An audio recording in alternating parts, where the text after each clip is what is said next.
Should give us a countdown. Oh, no. We're just live. Yeah, we're just live. That's just how it will happen. Hello, everyone watching, maybe no one watching right now. So we actually started on time. We didn't do what we no, we're not on color, we're not on CP time today. We start on time. It's Juneteenth.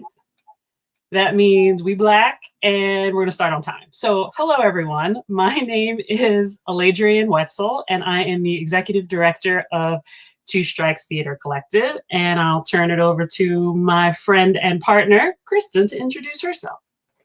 Hi, I'm Kristen Cromwell. I'm the Director of Play Development at Two Strikes Theater Collective. Aladrian and I are both founding members, and we welcome you to the Juneteenth Playwrights Collective Showcase, the first annual, hopefully there will be many more, for Two Strikes Theater Collective, which is a showcase of original works by playwrights, some brand new and some a little bit more experienced, from in different parts of the country. We are very, very excited to present here today for your viewing pleasure. Right, and so just a little bit about the Playwrights Collective. As Kristen said, for the last several months, we're basically a group of Black women who meet once every month, and we allow people who have written to basically come together and have a discussion about their works. Sometimes we read the works out loud, sometimes we just have a formal discussion and ask questions and kind of get some more feedback to the playwrights to allow them to continue their updates to their scripts. And so this was really an opportunity for us to celebrate their works, celebrate them, celebrate us being Black, and yeah, that's really it. So, oh yeah, hi to everyone. I see it, Naylise and Aaron are here in the background. Love you guys. Thanks for tuning in. Lisa. I don't know you, but it's nice to meet you. Hi, Susan. Hi, Susan. So Kristen, I don't know if you want to jump right into the invocation, and then we'll keep this party rolling. Yes. So this is an invocation from a poetry anthology by Julia Mallory. To celebrate Juneteenth, would like to start off with some affirmations. So, I honor my ancestors and myself by resisting relentless productivity. Oof. I honor myself and my ancestors by listening to my being when it tells me it needs rest. I honor my ancestors and myself by making space for joy in my life. I honor my ancestors and myself by making space for pleasure in my life. I honor my ancestors and myself by recognizing self-care as a personal, community, and political act. I honor my ancestors and myself by going where the love is. I honor my ancestors and myself by being where the love is. I honor my ancestors and myself by acknowledging that I am enough in my current state, in my current body. I honor my ancestors and myself by tending to the earth and respecting its natural cycles. I honor my ancestors and myself by caring for the youngest and the oldest amongst us. I honor my ancestors and myself by accepting care. I honor my ancestors and myself by acknowledging that grief work is also freedom work. I honor my ancestors and myself by understanding what my work is and doing it. I honor my ancestors and myself by remembering the past, taking up space in the present, and building the future. Ashe. Ashe. Thank you for that, Kristen. So again, happy Juneteenth, everyone. As you can see displayed on the wonderful banner that I figured out how to do. And again, any way that you can help support Two Strikes Collective in the work that we do, we really appreciate it. Again, we offer this particular presentation for free. And also thank you to our co-sponsors for this event, Fells Point Corner Theater. We really appreciate the time, energy, and commitment that you made to showcasing Black women's voices.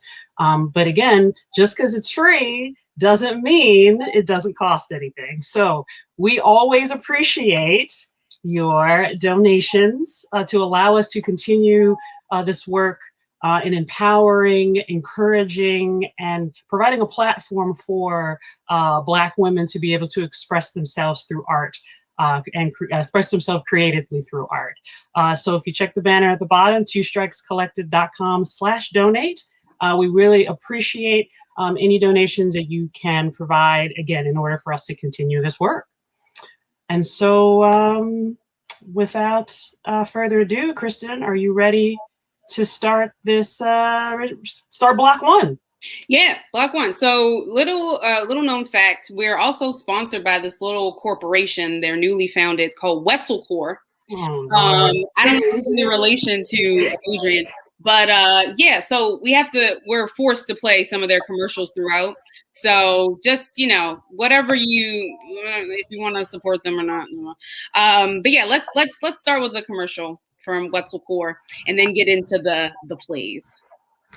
Alrighty, let's see if I can figure. I got too many hands, not enough buttons. Or the other way around. All right, so here we go. We are going to jump right into block one. Everyone, enjoy.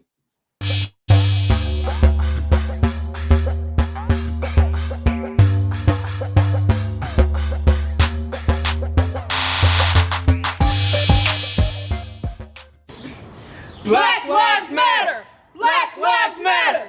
Black Lives Matter! Are you a Black person who needs hydration from racism? Have you worked up a thirst from protesting for social justice? White Tears! White Tears is the sports drink that will quench your thirst when nothing else will. Our tears are sourced from the finest specimens of white people, including women named Karen, and bottled in our special facility. Free-range, grass-fed white people who whine that racism doesn't exist or who are hurt over white supremacy. Why do we collect their tears? Because we don't care about how they feel, but more importantly, they are delicious. White tears! Black people, drink their tears!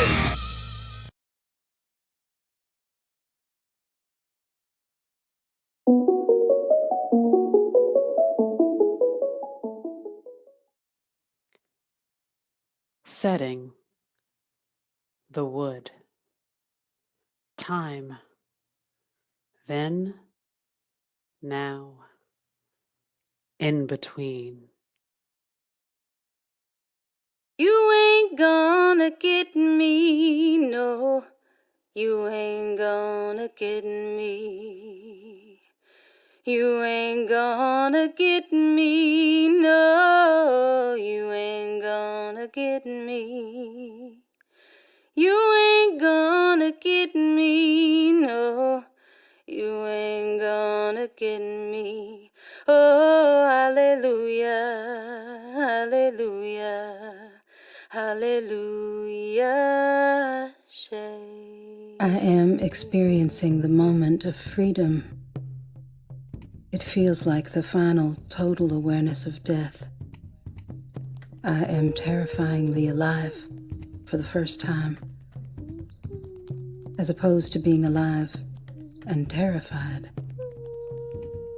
I have been enslaved.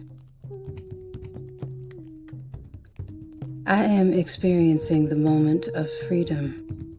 It feels like my child, born of my womb and ripped from my breast, holding me in his arms again and singing to me as my mother sang to me before I was ripped from her breast. I am experiencing the moment of freedom. It feels like the consciousness of a band of thieves, bleeding and bruised and concussed, with confession. Freedom is each moment after. They said it was 2.5 years ago, but what can that mean to me today? I'll tell you what, nothing. If I have descendants, I won't know them, but I am them. If we live on, I'll be there. I'm there now. That's freedom, too. Freedom to reassure, to pray, to gather. Freedom to reassure, to pray, to gather. Freedom to reassure, to pray, to gather. Together.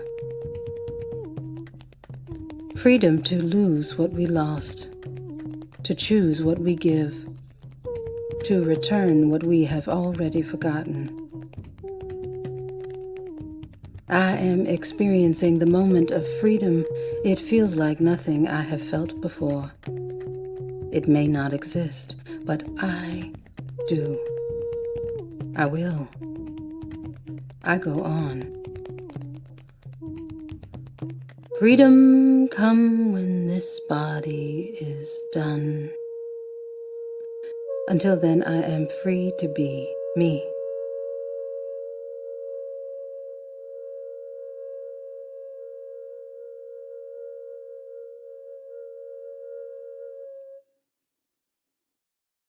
You ain't gonna get me.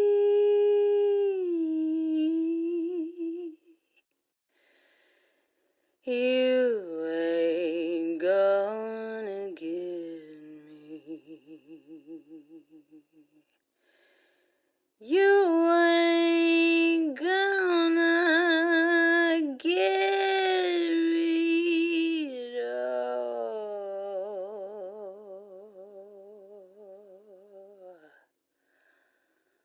Hallelujah, hallelujah, hallelujah.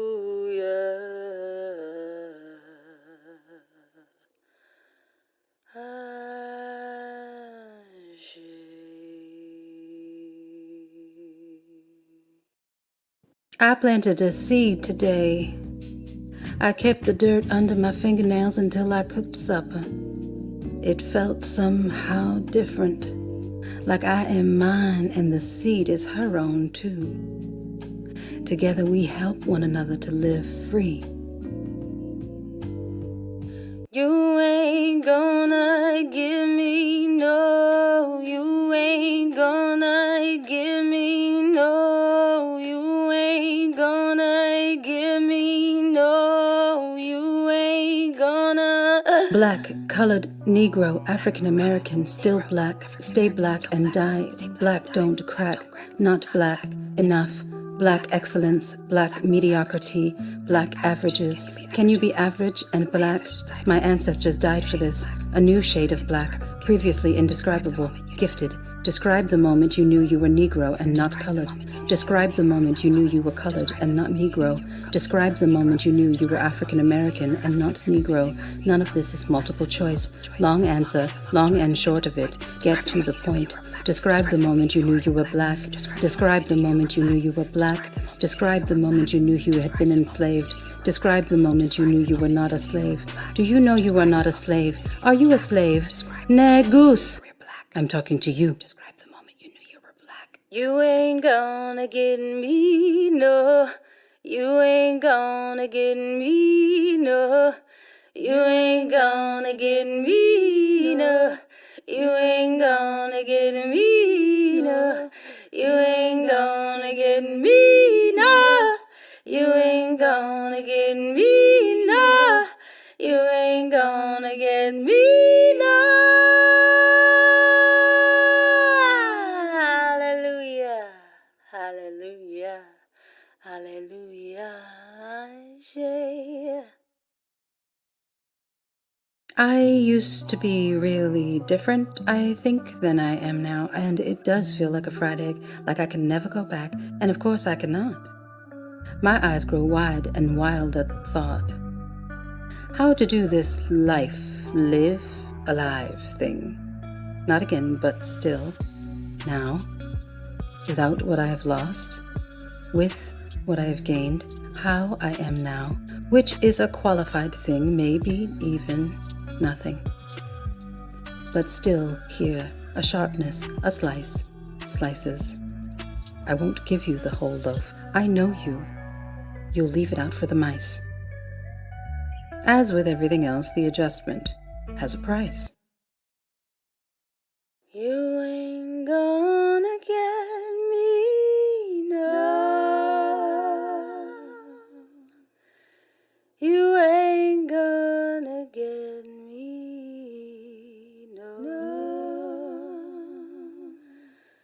You ain't gonna get me, no. You ain't gonna get me, no. You ain't gonna get me, no. You ain't gonna get me. Hallelujah, hallelujah, hallelujah, hallelujah.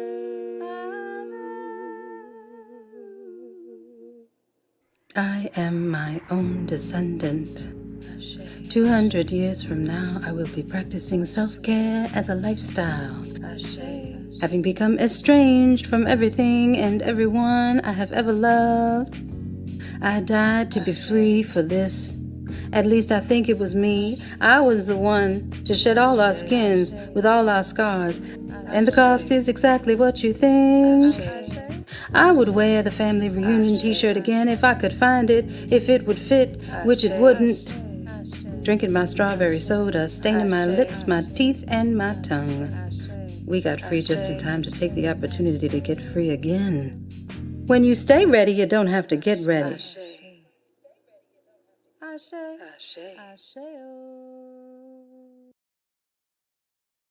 What do the slave is the 4th of July?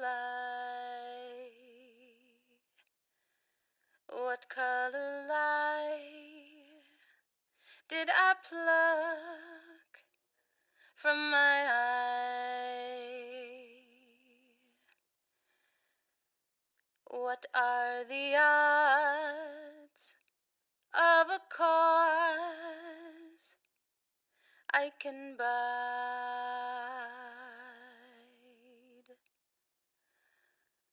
What to the slave is the 4th of July?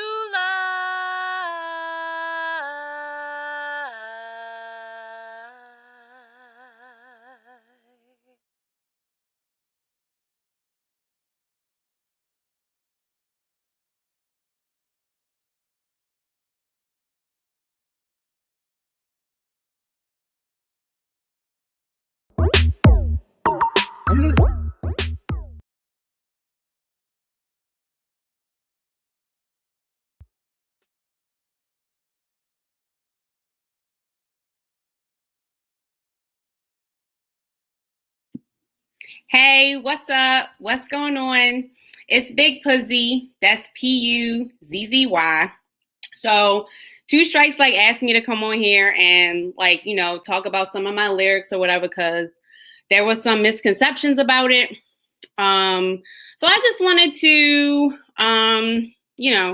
do a little bit of a breakdown. You know how Genius be doing that thing where it's what's it called?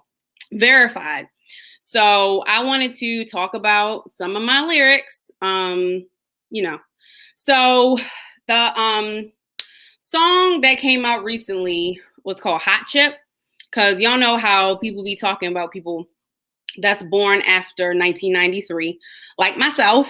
And all we do is like to be bisexual, eat hot chip, charge our phone, all that stuff. So I wrote a song called Hot Chip. And I just wanted to talk about, make some clarifications about what it's about. So the first line is, girl, you know you love me. Boy, I tell you for a hot chip. Takis and hot Cheetos are my diet, so my bar's lit, right? So a lot of dudes be thinking that, they are a priority, but they really not. So that's just one thing. I do like hot chips though. They are real good. I could eat them pretty much all day, but that's not my only diet. I also be eating my vegetables and fruits and stuff. So that's a really big misconception about young people, right? So we don't just eat hot chip. We eat other stuff. I eat oatmeal with blueberries. That shit is bomb. It's real good early in the morning. Okay, so that's the first thing. No, if I don't know you, then get up out my face. Also, get up out my DMs. Please stop with the inappropriate pictures that you're sending. Sometimes my little sister had my phone. Just stop. All right. So the next line, Call me female and we fight and punch your throat and crush your windpipe. Toxic masculinity for dudes with daddy issues. He told you not to cry. Instead, you jerked off in the tissues. So this is a really big thing. I don't understand how dudes don't understand toxic masculinity yet. It's okay to cry, like for real. Like use your tissues to wipe your tears, right? Like you don't have to hide your emotions. Like you can talk about your feelings. It's okay. It's acceptable. It's 2021. Like for real. I cry, you cry, we all cry together, right? So I think that it's really important for you to just like talk about your emotions. You know, whether you're a dude, whether you're a girl, whether you're neither, right? Like, come on. Let's just be real. Let's be honest with each other. Okay. So I don't eat at Mickey D's because they fuck with minimum wage. Twerking is my cardio. I got your wifey checking out my page. All right. So like, I mean, I think like everybody, like since I was 11, you know, I was bi-curious or whatever. So like that part of the meme might actually be kind of true. But I mean, like women are beautiful, duh. So like, why wouldn't I be bisexual? And then also, I really don't mess with Mickey D's because they do not pay their workers a living wage. That's unacceptable. Y'all need to stop eating there. Like they went on strike a couple weeks ago. They need to stay on strike. Y'all, we could be honestly like having farms and we could be, you know, having our own grass-fed cows. We could be making our own burgers. Like, what are we doing? Like the stuff that they sell at Mickey D's ain't even meat. It's nasty. Like, we need to do better, okay? So that's kind of like what I'm trying to do with my money. Like I'm trying to get my money right. I got to pay off like some of my student loans. I did start taking classes and then my career just started going off. So I got a couple more semesters left. But honestly, like I'm trying to get us all on the same page, okay? But yeah, I don't really know why there's like questions about my lyrics. Like we just as a people need to do better. So that's like what Big Pussy is really trying to push. All right. Be your best self. Right. Like hashtag, like do better, be better. Big Pussy. All right. So if you got any questions, like, you know, just like hashtag ask me. Like that's all you got to do. Like I keep it 100. So, hopefully you buy my next album, my next hit, you know, track that's like, you know, blazing up the charts right now. Take the Dick and Run. You know, that's like, I'm really excited that y'all responding well to that. So, yeah, like, keep supporting me. You know, coronavirus, I'm gonna be out on tour. You know, get vaccinated. We need to be out in these streets. We're gonna be out in these streets again real soon. So I will catch y'all on the flip side next time I go live. I really hope that I see y'all supporting. So peace.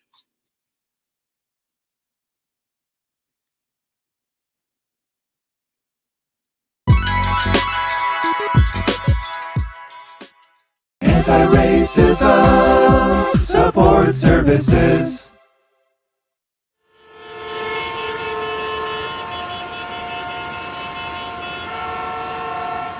So I called all of my Black friends to ask them if they were okay.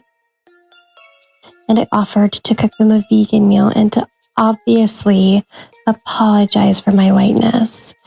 We are such terrible people. God. Speak for yourself, sugar tits. And you must be Biff. I'm happy I don't have to report you to your PO. And please, for all of our safety, make sure you wear your mask. See him in a room full of lefties. All right, now that everyone's here, why don't we introduce ourselves? Starting from the far left. Obviously, that's me. Hi, everyone. I'm Karen, and I don't see color. Oh, right. So what color is my shirt? A shade of blue that makes me feel like I can really trust you. Karen, you are not colorblind. I'm Karen also, but with an E.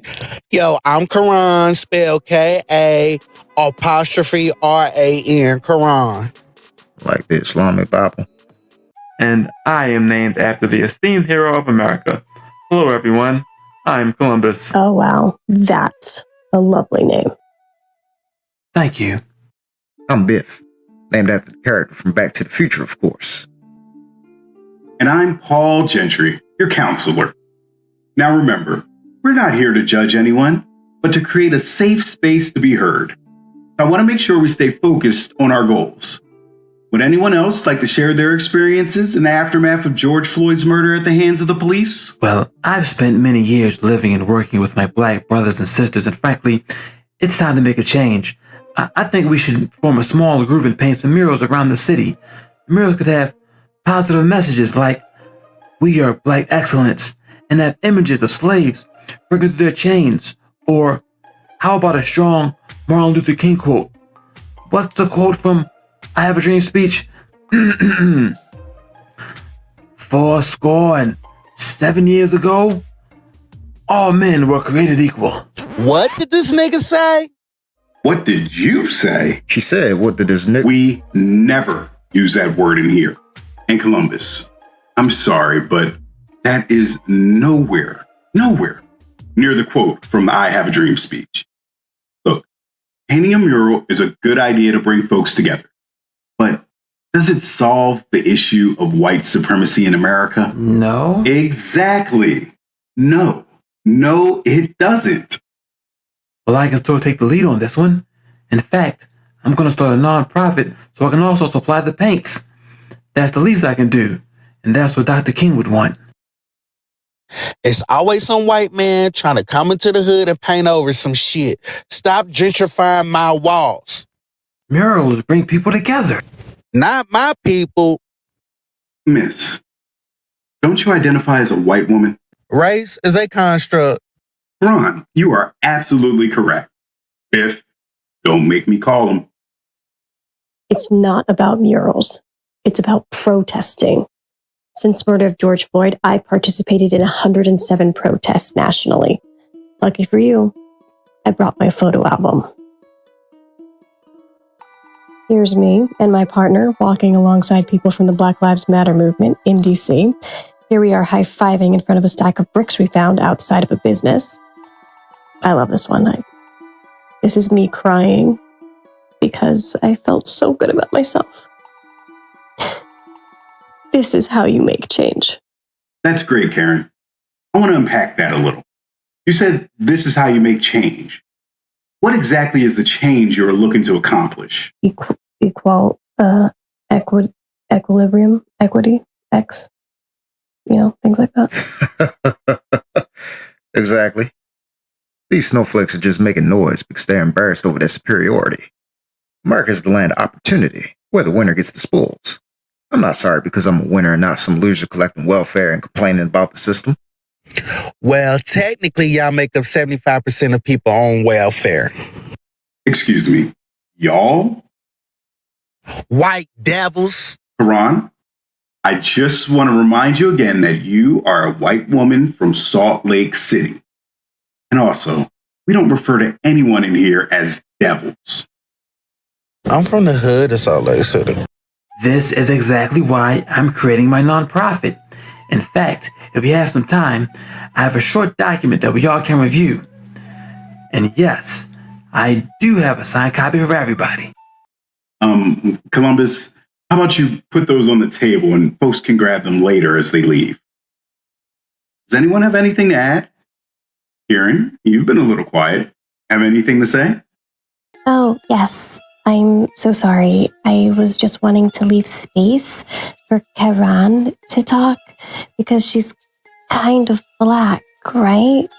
And I read on BuzzFeed that leaving room for black people to talk is one of the top 10 things to do to save race relations. Karan is white. Only on the outside.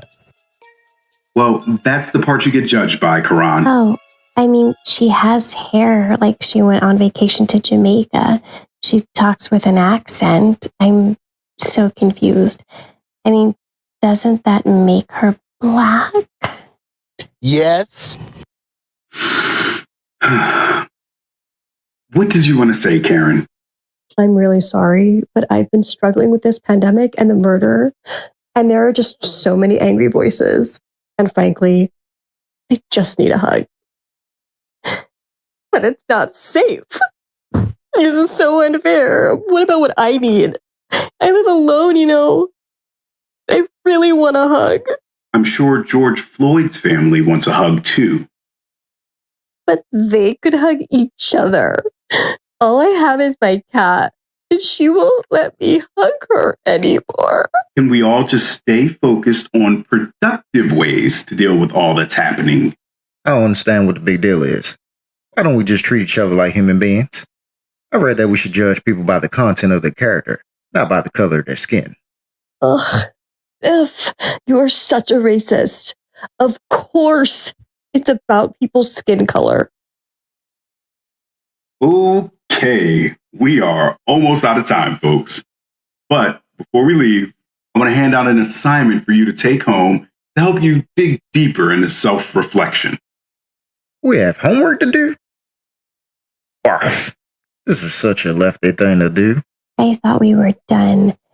We said all our feelings.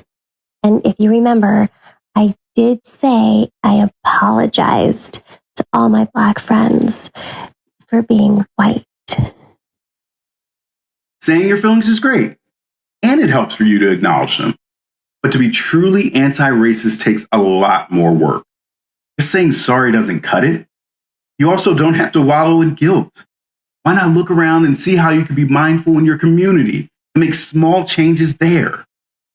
I don't have to do any homework. I am being oppressed. Karan, no, you are not. You are a white woman who is taking on Black people's culture without taking on any of the pain or penalties of being Black. Well, I don't think I will have time to do any self-reflection because I have 7 protests booked this week. Karen, I suggest not going to those protests and instead really thinking about why you use these protests to feel accomplished while also making yourself feel superior to others. This is a great assignment. I've done something like this before when I was living amongst the pygmy people. I addressed it on page 5 of the handout. Columbus, look, just because you live with a community doesn't mean you understand the experience fully of that community. That's because you're living that experience as a white man. Stop with the pamphlets. You don't have to take the lead on everything. Why not sit back and reflect instead of taking over? What about me, boss man? What wonderful reflections from on high do you have for me? Yeah, give it to him. Biff, you will certainly gain from homework too, but overall it seems like you're doing all right. You're just rude and uncouth, and it's really hard to like you. What? I'll do the homework, boss. But I think we should really just spend some time listening to those being harmed, self-reflect on our own implicit biases and seeing how it reflects in our interactions with each other. Yeah. You dumb idiots.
The stage shows 2 beautiful Black women in a kitchen talking to one another, preparing food to head out of the door. They're both wearing white with splashes of yellow and gold. They are talking in the most intimate manner. One woman is rubbing the hair of her sister friend Yemiata. Yemiata holds Queen's hands and begins to pull away to ask a very challenging question. Queen, you ever try to navigate a space where you know light exists, but you have a hard time getting even one iota of sunshine because it feels you're eating darkness as your breakfast instead of a fresh squeezed glass of orange juice with all the fixings? What do you mean, love? I mean, I sit with it. Heaviness. Feelings of deep heaviness. Every day.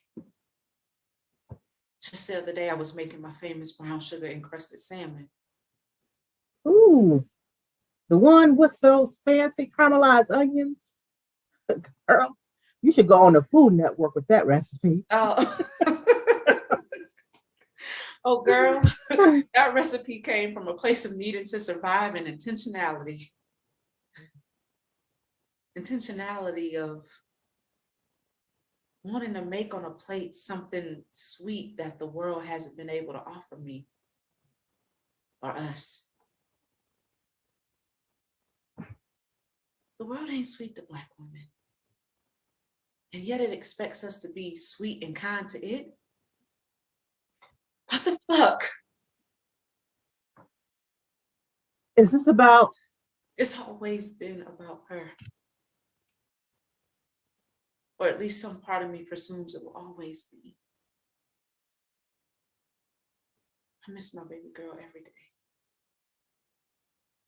I carried her for 9 months and then had to prepare for a celebration of life instead of a baby shower. She was inside my body. She was my body.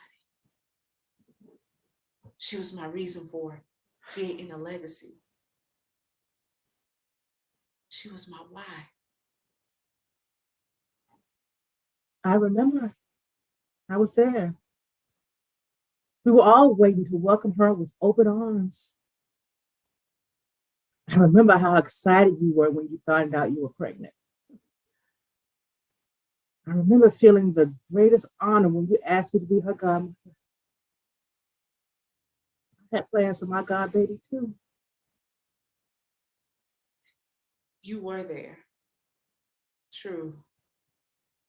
You were helpful and hopeful and had plans for baby Lanice.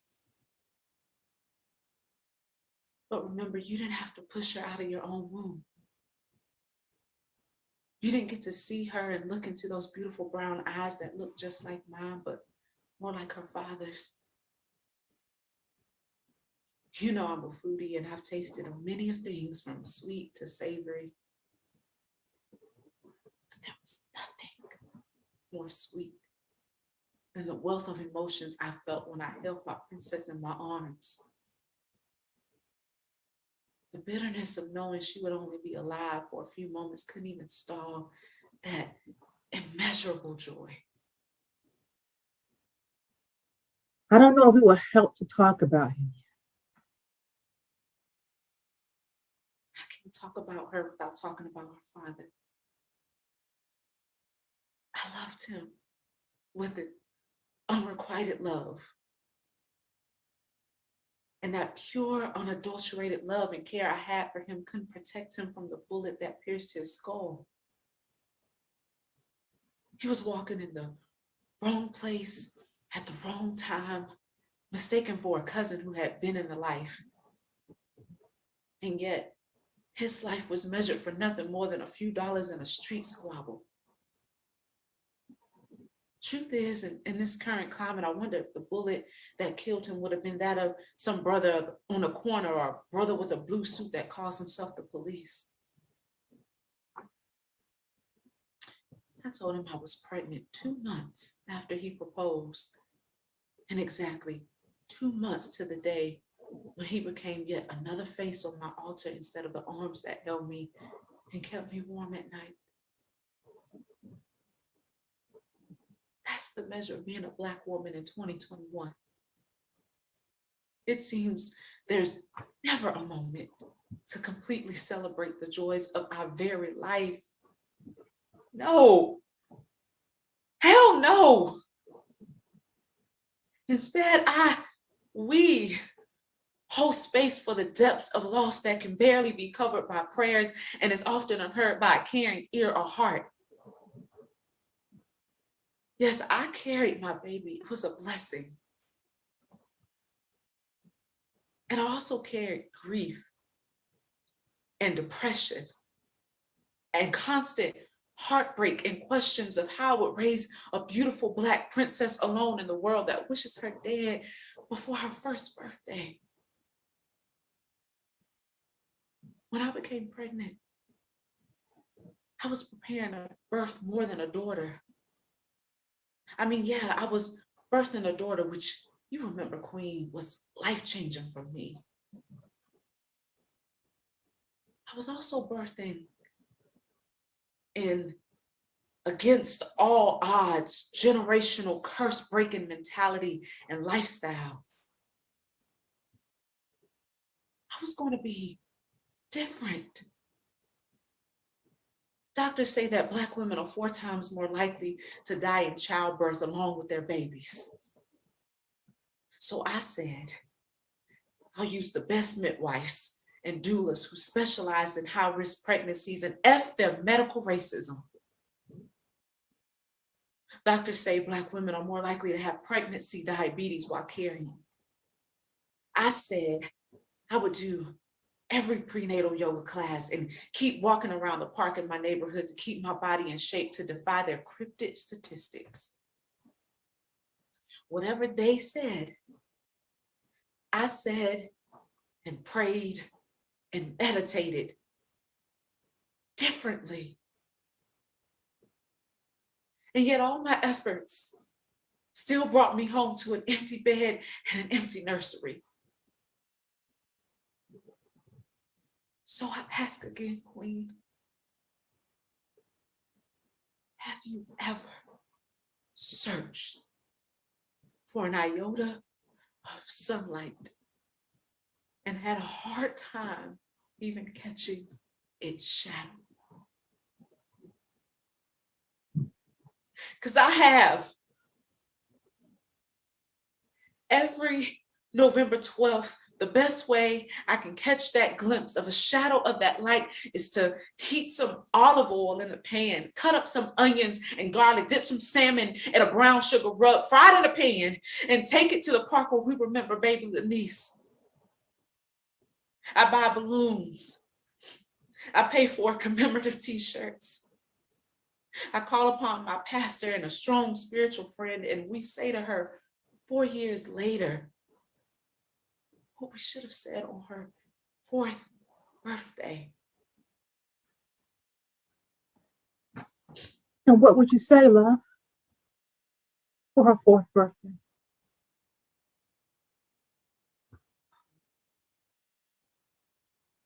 Well, I would say to her, as your mother, I vow to protect you. I vow to create a space where you feel loved, supported, and never judged. I vow to teach you the real history and herstory of this country, even though it's anything but pleasant.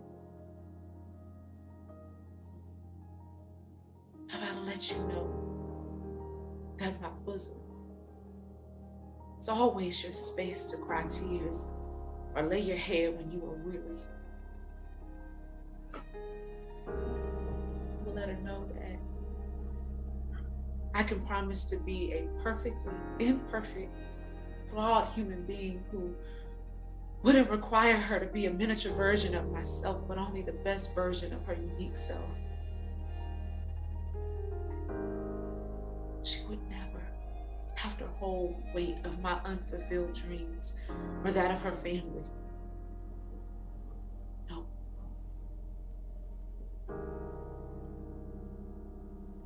If my beautiful baby girl were here and celebrating her fabulous fall-filled 4th birthday, her job would simply be to be. The true definition of Black girl magic and Black girl joy would be her smile. And isn't that a radical act of resistance? To just be.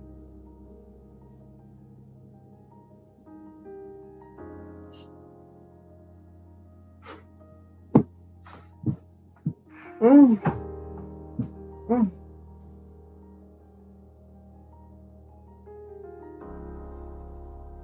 And today, this November 12th celebration of life is more than just food and prayers and balloons. Today and every day after this day is my attempt to hold the light that was so hard for me to reach.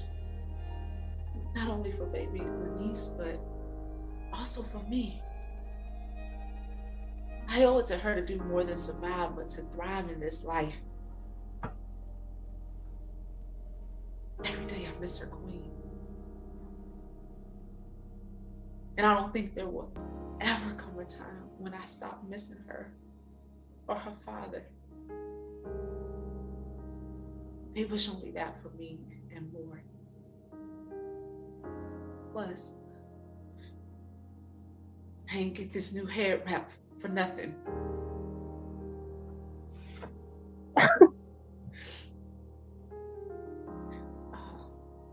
Will you, my best friend, my sister, escort me in this amazing Food Network worthy food to the park for the celebration of life, for our daughter's celebration of life? I'd be honored. As long as I can read this poem for her. Girl, you got me all emotional. Oh. May I share it with you? Of course.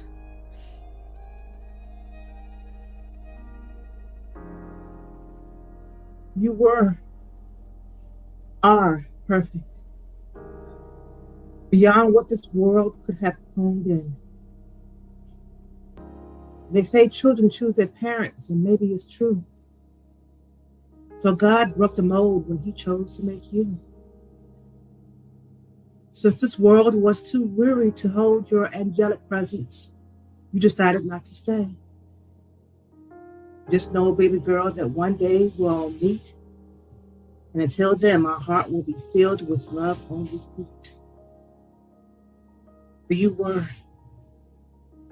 are perfect. Even though we can't always be. I pray that you know that we celebrate you every day, for you birthed a new phase of growth that galvanized our new reality, made more perfect by your momentary presence in our lives. Love, God. Wow. That was beautiful. Thank you, sis. I love you. I love you back. Let's do this.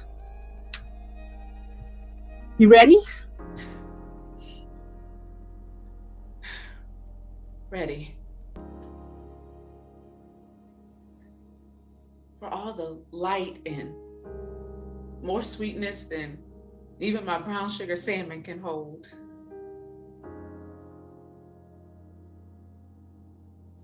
Because we deserve sweetness too. All the time. just because. Queen and Yemiyata walk hand in hand to go to the gathering at the park. The audience sees them join a crowd of family and friends, all wearing white, holding balloons and candles. Queen motions to read her poem after Yemiyata says her poem. The group lifts their hands and says in unison to baby Lenice and all of our lost children, We love you. Ashe. Ashe.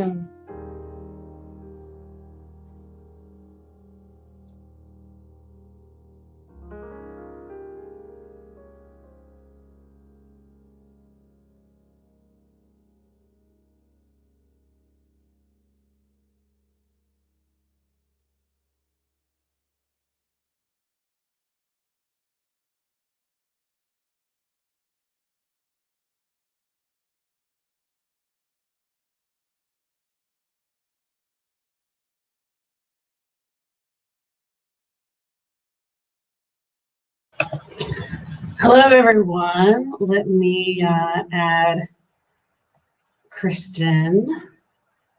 And hi. There you go. Look, we're side by side, Kristen. It's like right next to each other. Oh wait. Hi, Adrian. Hi, Kristen. Oh, corny. Yeah, that was. I had to breathe a little bit. So every time I hear certain plays, I'm just like, oof. So yeah, I picked the order. So you're welcome for your tears, mixed with your laughter, mixed with your tears again. Very powerful block one. So thank you so much to the playwrights and creators. Thank you so much, Charnel. Thank you so much, Michelle. Thank you so much, Megan. And then I heard Big Pussy was here. Like, that's wild. Like, you even the same. I wish I would. I haven't heard her recent album yet, but like I've heard good things. But yeah, she dropped by for a quick little live chat for a second. Cool. Wild. Yeah. I haven't had a chance to listen to Take the Dick and Run yet, but apparently it's climb. Like my students talk about it all the time, but I haven't heard a chance to hear it yet. But at some point. But no, it's amazing. Block one. Wetzelcore, thank you again for White Tears. We're gonna see some more commercials from them in a little bit. So really excited about that. Yeah. I think she is. I think she's everywhere. Big Pussy, anywhere you look. She's kind of taking control of everything. Haven't heard her on 92Q yet, but she'll that's when you know she's made it. That's when she's on the queue, right? Yeah, that's true. But yeah, we have a couple. I am going to drop some things in the chat. We have some events coming up for some of these playwrights that I'm going to drop. I know that Megan Livingston is doing quite a few things, like something that you both are doing in September. Yeah, we're actually both working as writers and also maybe actors and directors, like whatever, Black women, we do all the things. But we're working with True Penny Projects. They have a festival, a playwriting festival coming up in September. It's called I Am Immortal. And basically we're writing about our ideas of immortality. And they're all really, really short pieces. I think each piece is nowhere between 5 and 10 minutes, and it will be in person. They're still working out the details of that. But both Megan and I get the opportunity to both be playwrights in that. So looking forward to working with True Penny in the next couple months. Yay. So yeah, definitely. If you're doing anything, to everybody, please drop it in the chat. We would love to support other people. We really appreciate your support. Some of y'all have been with us since Brown Sugar Bake Off in October, and we really, really appreciate it. That's actually Charnel's piece was a submission for Brown Sugar Bake Off, and we couldn't pick everything. So it's a blessing that we were able to, have Charnel come into the Playwrights Collective. I invited her because I've known her since high school, City Forever.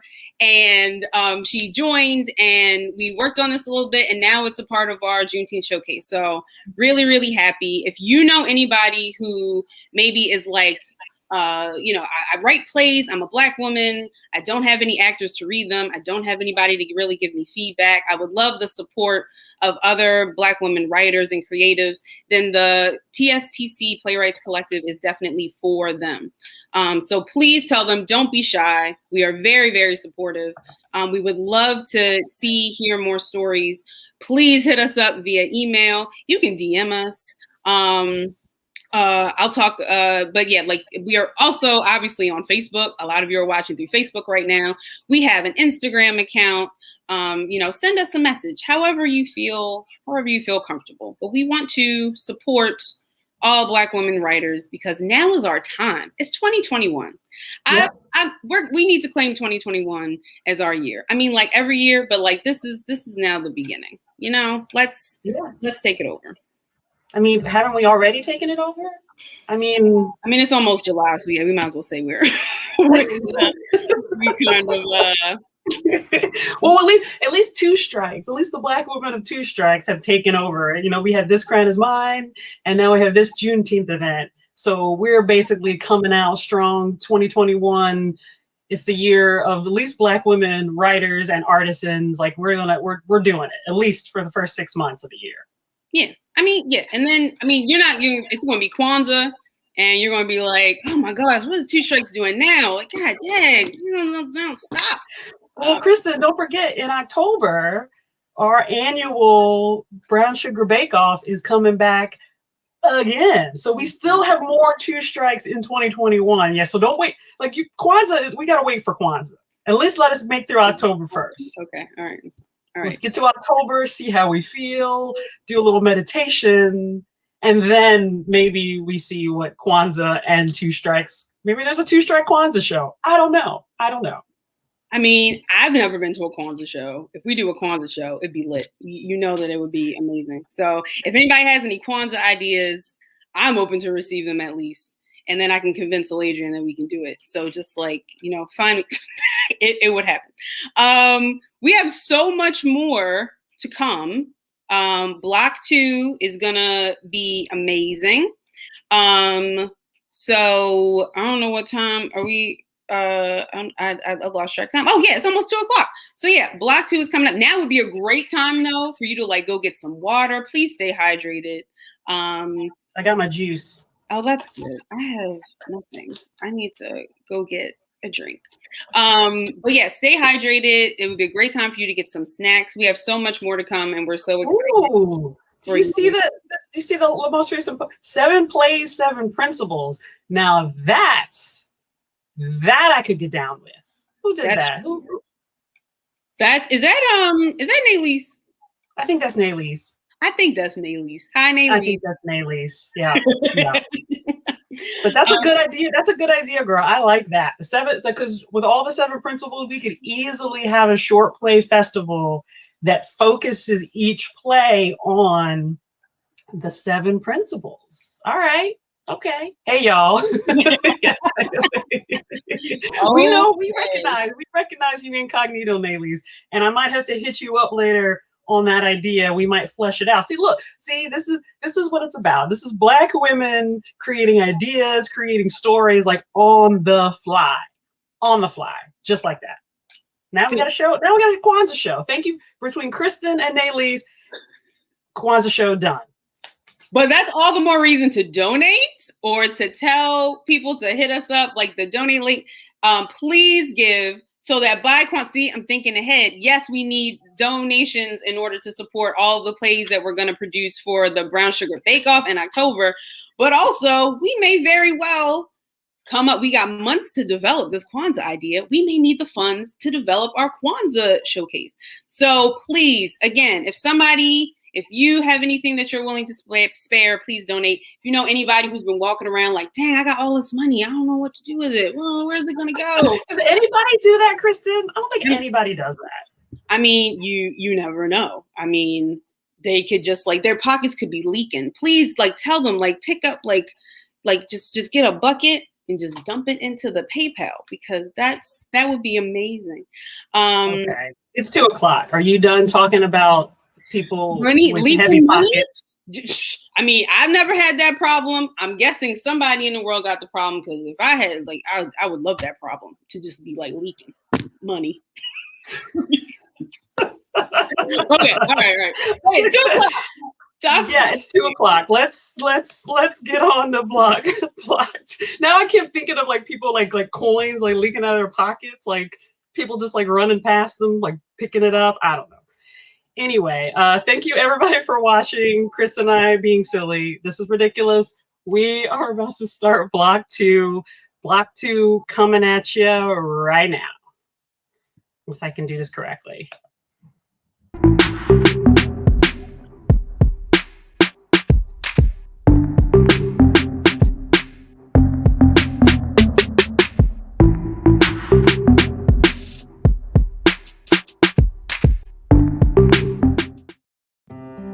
A dollar, familiar form of currency that we use every day. But did you know that for $1 a day, Black people can sponsor a white person? For $1 a day, Black Americans can help our white neighbors, co-workers, family, and friends examine their own white fragility, gain insight into racism and white privilege, unpack the origins and impacts of white supremacy, as well as heal from the physical and emotional pain of when we go off on their asses when they ask ignorant questions about our culture. And for an extra 50 cents a day, your white will send you a video message telling you about all they have learned. Hi, Jamal. Thank you so much for your sponsorship. Today, I learned that Black people have been discriminated against systemically and systematically for hundreds of years, with effects that are felt even today. Who knew racism still existed? I now recognize that I carry an invisible backpack called white privilege everywhere I go, that enables me to live my life without even thinking about race and its impacts. I'm learning so much. Black lives do matter. Thank you for helping me understand that. I'm so proud to be an anti-racist who values Black and brown lives. Black people, please consider sponsoring a white person today. Call the number on your screen or visit our website at sponsorawhiteperson.org for more information on how you can help your fellow whites through the difficult conversation about race.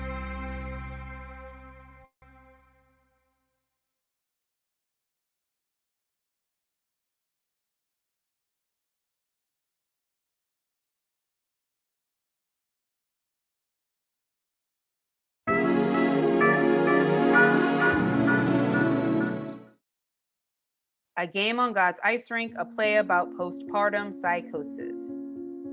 Lakeisha enters in front of closed curtains, holding a swaddled baby. Coping mechanism after college. If it's hard, make a game of it.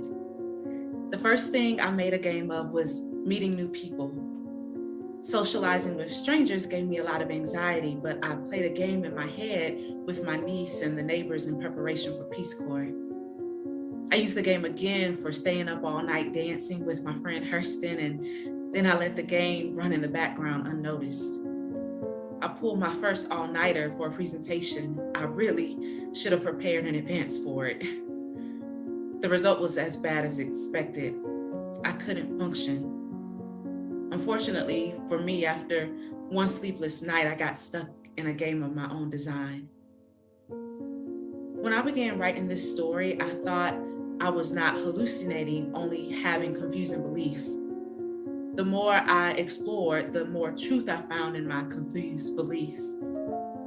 I refused to believe I was a psychiatric patient, but I continued to believe in God, and I always tried to see good in all things.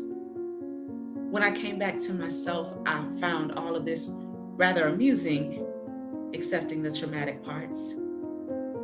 Telling people what I experienced doesn't always amuse them, but Everyone on the ward agreed it would make a great story, so I hope you enjoy.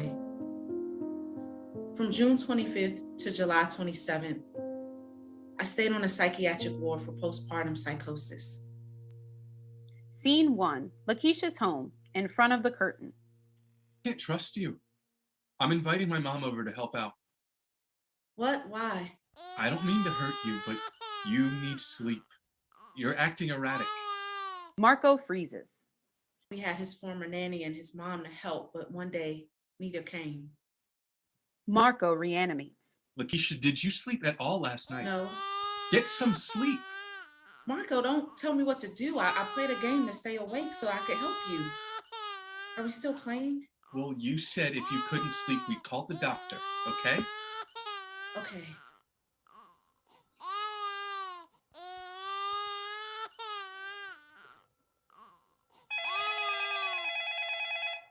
Dr. Cohen? Yes, Lakeisha? What's wrong? My mother-in-law's coming and I don't feel comfortable and I can't sleep and I feel like I'm trapped in a game. Lakeisha, I think I know what's going on here. Lakeisha, just remember, doctors talk to doctors, trust Marco, and when you're in the hospital, everything works better if you just play along. Can I talk to Marco?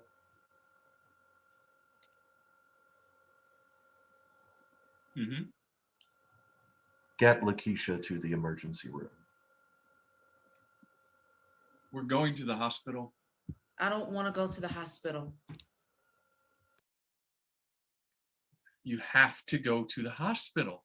No, I don't. Dr. Cohen told me to take you. Let me put on clothes. You've been trying to put on clothes for half an hour. I'm going to call an ambulance. Those aren't free. I'll go with you if it's a date. Marco and Lakeisha get in the car. I'm going to clean out the pantry. Probably not. What time is it? 1:15. Really seems like it was just 1:12. The coronavirus tent, how nice. Never got to see it when I was visiting the NICU. Well, we're here. Will Dr. Cohen be here? I don't know. Marco, can I have a dandelion? Sure, Lakeisha. Scene 2. The hospital consisting of a waiting room and a room with hospital beds. Lakeisha and Marco take a seat inside the hospital. A nurse takes Lakeisha's blood pressure and temperature. It feels like a game of yes, and can we call Dr. Cohen? He can end the game. Marco tries to call Dr. Cohen. I don't get It's service impossible. inside the hospital. Can we go home? Not yet. A doctor has to see you first. But why are we still here? We saw the coronavirus tent. Lakeisha? Lakeisha, please follow me. Are we in an escape room? Yes. Is this a baby shower? Yes. What a cruel and sweet thing.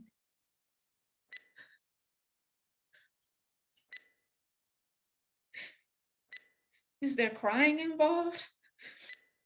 Yes. How long will it take for them to put everything in order? I don't know. Okay. Baby, Key, Alice. This escape room is literally the worst. I got it. Ifitayo, Aisha, Mary, and Andrea are throwing me a baby shower in an escape room. Where are they? At home. Why can't we go home? The doctor needs to see you.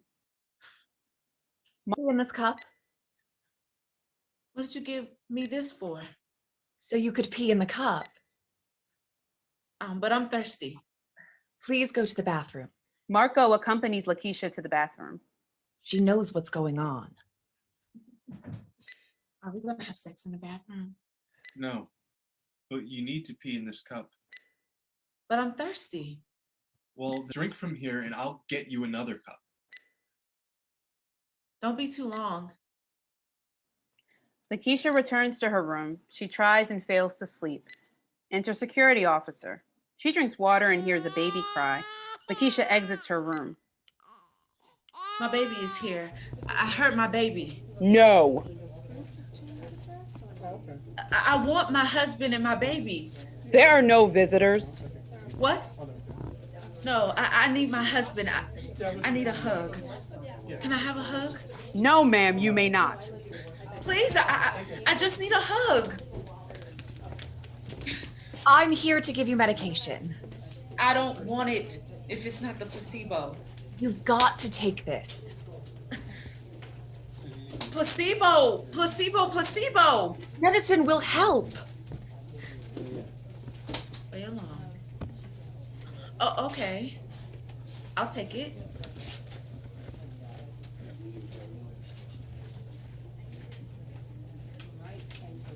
Who am I? You are Lakeisha. Lakeisha finds and examines her dandelion, which is now just a stem. Can I have a Bible? Lakeisha climbs into bed to go to sleep. Blackout. Exit nurse. Lights up on Lakeisha reading a Bible. Am I Johnson? 40 years have not passed. Okay. So I'm probably Lakeisha. Lakeisha tears Bible. Friends are a charitable organization. So nice of them. I thought this Bible came from my husband's family. I like to call my family. Okay. Auntie! I've got a secret, Tobias. Mom has heart disease. What? No! You don't understand what's going on. Oh, wait, this isn't a game? Honey, we're here. Everything is going to be okay. I give up, Dad. I want to go home. Please, go back to your room. Exit Lakeisha's family. Lakeisha gets into child's pose on the floor of her room. Blackout. So, I must be Johnson. And the real me is Azkaban. And I had to have my mind erased to come back as myself. But my hands look like my hands. But the Bible keeps changing, so I can't be Johnson.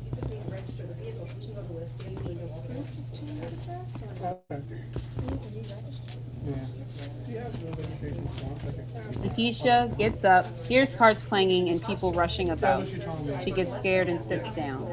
Enter nurse to take Lakeisha's blood pressure.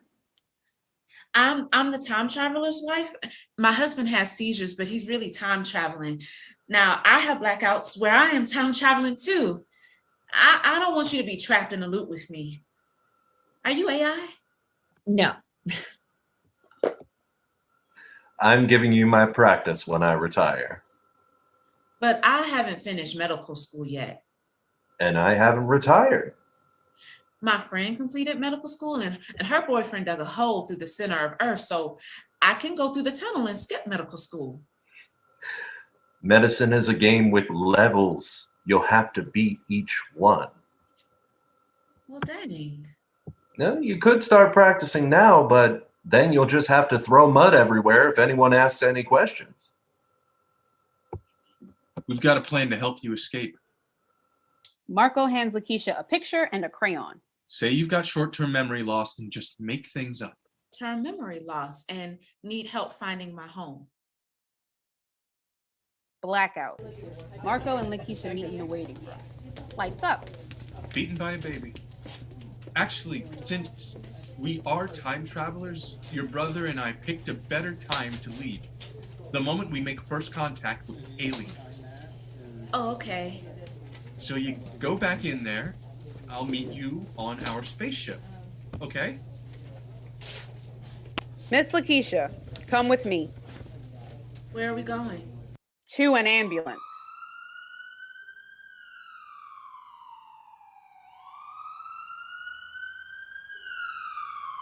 Ultimately, I landed in New Hope Hospital and was diagnosed with postpartum psychosis.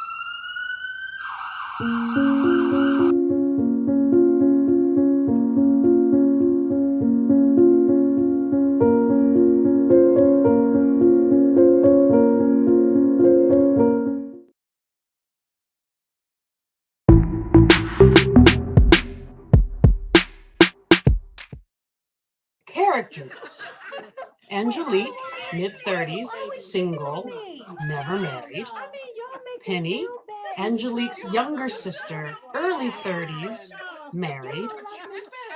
Aunt Mariah, Angelique's aunt, late 50s, early 60s, widowed.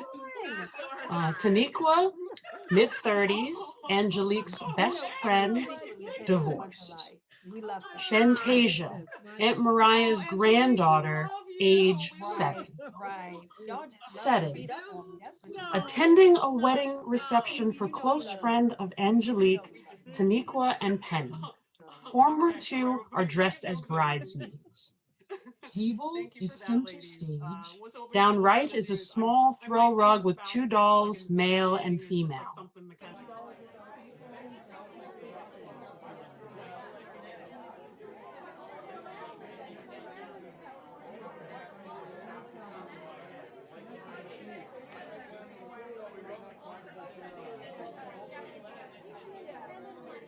Well, I think we done good. We got Monique married. I was not sure at a few points that we would pull it off. I was afraid we were going to have to get a shotgun to get Barry up the aisle. I was more concerned we were going to have to kidnap her mother to keep her from derailing the whole thing. Well, here's to us. Mm-hmm. Damn, we're good friends, aren't we? So, when's your turn? I think you're next on the list. Oh, let's not even go down that road. Well, you're the only one left of the original crew. You want to talk? Does it count if the marriage only lasted 36 days?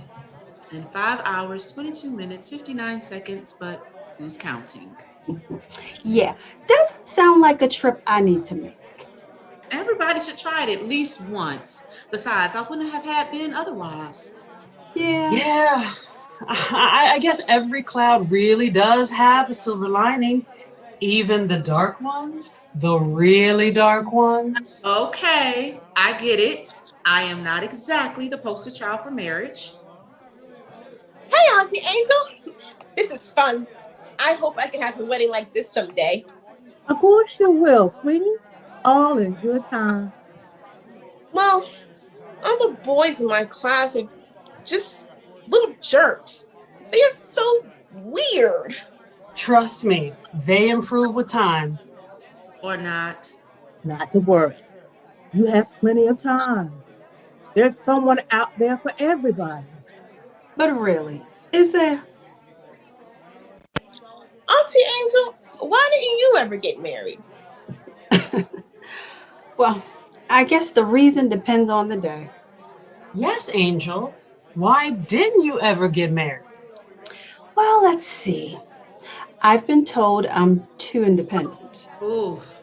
I can vouch for that. You never asked for help for anything. Or that I'm intimidating. Or that I'm a bitch. Language. As your sister, I can vouch for that.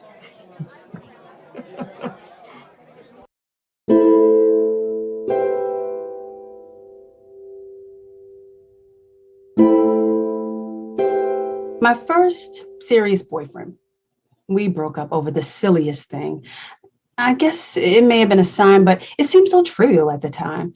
We were getting out of the car at a concert in the park, and I went to light a cigarette. I know, smoking is bad, blah, blah, blah.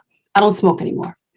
But at the time, it was just something people did. Anyway, he says to me, "Don't you dare light that cigarette." I kind of laughed and went to put it away, all lighthearted and stuff. And I said, I'm sure you mean you would prefer I not light the cigarette, right? Laugh, laugh, right? But then he says, no, I'm telling you not to light it. Well, what was I supposed to do? I had to smoke it then. He's lucky I didn't smoke the whole damn pack. Then he goes off about what's wrong with women today, not letting a man be a man. What does that even mean? I mean, I don't need permission to be a woman. I just am. Unfortunately, that's not the last time I heard that. Apparently, I have the power to determine if a man can be a man or not. Quite frankly, I don't want it.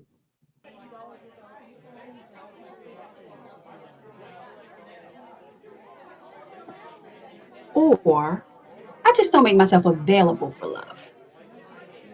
Mom used to say it was because she never wore enough makeup. Yes, I'm sure that's the reason. There really isn't a good response to that question. I mean, anything I say makes me sound defensive when I'm really quite happy not being married. But wouldn't you feel more settled and secure with a husband? It's never too late. I'm sure the right man is still out there for you. See, happily single is not even considered an option.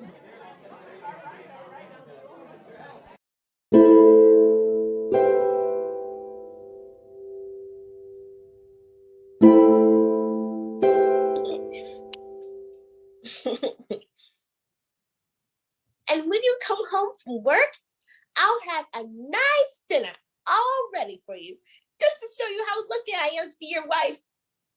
That's good, dear. I'll need some food after a long day of work.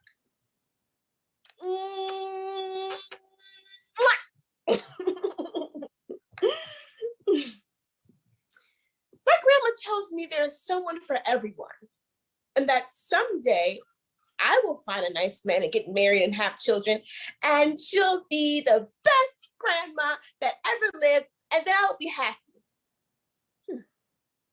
Miss Tanika didn't look so happy, and Aunt Angel's that time though, and she had just got married. But boy, she had the biggest black eye I've ever seen. On a girl anyway. I don't think I could be happy if someone hit me. My friend Lisa's parents fight all the time. That's why we don't play there. Too much yelling and screaming. Of course, her dad's not at home anymore. He's always at work or traveling all the time. But then her mom just cries, so it's not much better. It's funny. The happiest person I know is Auntie Angel, and she ain't never been married.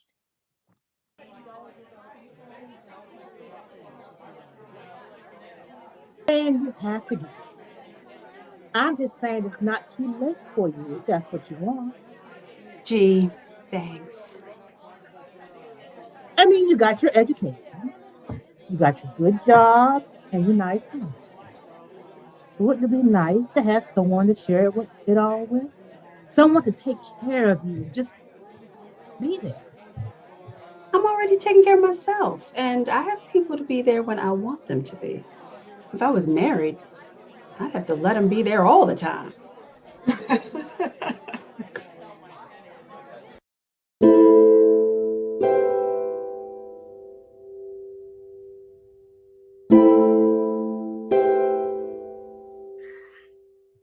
Girls these days can be so independent. How do they ever expect to get married? They load themselves up with these degrees and high-powered jobs and then wonder where all the men are. Girls today don't seem to understand that you have to let a man be a man. He has to think he is in charge. Otherwise, there is a whole world full of other girls out there that will make him feel good. When Charles was here, I used to let him make all the decisions. Of course, I fed him the information he needed to make the right decision. Let's just admit, he wasn't the brightest bulb in the pack. And I threw in a little bit of incentive if you know what I mean. But he never knew what was going on.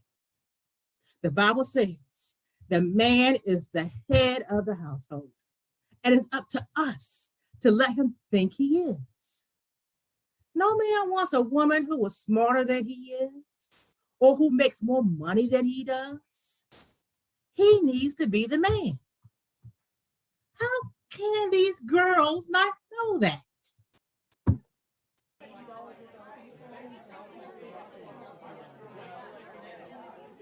I know, right? Some days I would give my right kidney to not have Stefan there. Oh, you think it's bad now? What are you going to do once the baby comes? Girl, you will have a moment's peace for another 18 years at least. Oh, shoot me now.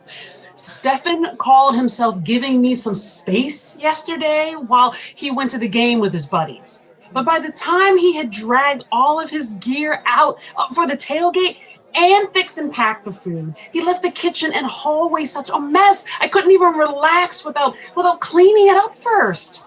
Most of my me time was spent cleaning up after him. Girl, please. That's just because you can't let anything go. You know he would have cleaned it up when he got home. We don't even want to hear your complaints. You got one of the good ones, and we would prefer to sustain our fantasy that your life is perfect. Thank you very much. My life's not perfect. Well, it's pretty damn close sometimes, though.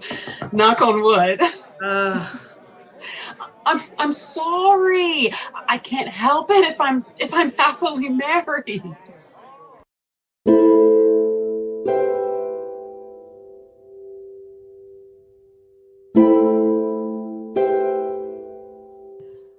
Look, marriage is hard. I get it. It's not for everybody, but I gotta be honest. I love being married. Granted, I think I got lucky. Stefan may not be perfect, but he is perfect for me. He puts up with my moods and my crazy ideas. I don't know how I would have gotten the business off the ground without his support. He is always there when I get discouraged or down on myself. And he can usually tell when I'm just in need of some me time, and he picks up the slack around the house. And I do the same for him. Fortunately, we have been able to coordinate our moods, so at least one of us is functional at all times. We share a lot. Okay, sometimes I pretend to be interested in something that he is just to spend time together. But then, just between you and me, I really don't believe he's into antiquing as much as I am. But off we go at least once a month with no complaint from him. Don't get me wrong, we have our moments, those times when we can't tolerate each other's presence, but it never lasts long. We are one of those annoying couples who agree to never go to bed mad. But it works.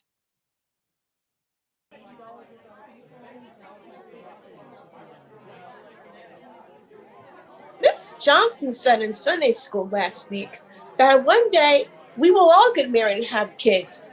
And then Lisa said, not everybody gets married. And Miss Johnson said that it's the normal thing to do because that's God's plan for keeping the population going. See, that's the thing. We're still teaching our kids that marriage is the normal thing to do, and anything other than that is not as important, or it's just a holding place until marriage comes along, especially our young girls. So now you're anti-marriage? No, not anti-marriage. It can be a great thing, but you gotta admit, it's not always a great thing. I mean, statistics tell us that over half of marriages end in divorce. I know some of that is because people change over time, but at least some of them probably shouldn't have happened. Amen, sister.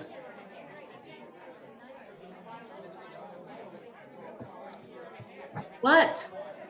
I am well aware you are referring to me and my unfortunate coupling with Damien. I wasn't referring to you directly, but you gotta admit,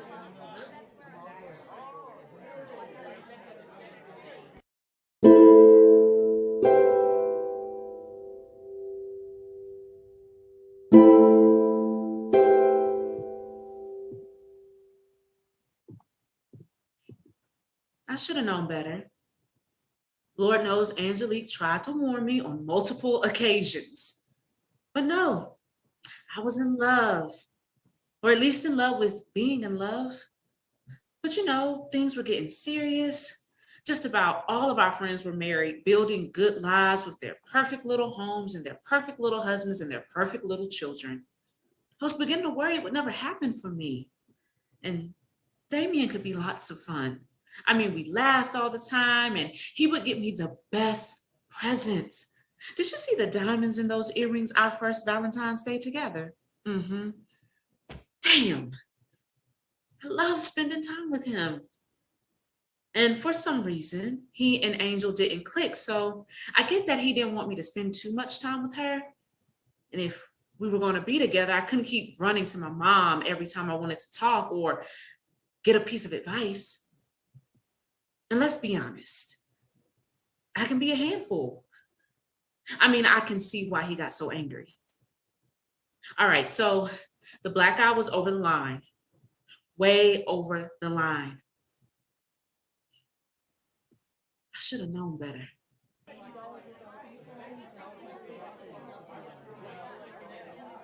What I'm saying is marriage is just one option of what to do with your life. But how about we make sure that young girls and women are encouraged to be proud in whatever path they choose and not feel like there's something wrong or missing if they're single. Life is all about making choices and learning how to best play the hand you're dealt and how to live in a way that's truly feeding your soul and definitely not playing the shoulda, woulda, coulda game. How can we send that message to our children? I think you're making a mountain out of a molehill. We're usually just trying to make them feel better. What are we supposed to tell them? Maybe you'll die alone? No. Maybe the message should be whatever life brings you, as long as you stay in touch with your inner self and stay true to yourself. You'll find the path meant for you and the people meant to share that path with you, whatever form the relationships take. So I might not ever get married? Sweetheart, nobody knows what the future will bring. The exciting thing is you get to figure out as you go along what you want to happen in your life. And you will have your family and friends right there with you to help you figure it out and support you along the way. There's so many different things you can do in life. And in truth, only you will know in your heart and your gut what's right for you. Okay, I'm gonna go play with Timmy now. Okay, sister girl. So what do you say now when people ask, why didn't you get married? Considering as I look over my life, I've managed to accomplish just about anything I set my mind to. I think the best answer is I didn't want to. Amen. Amen.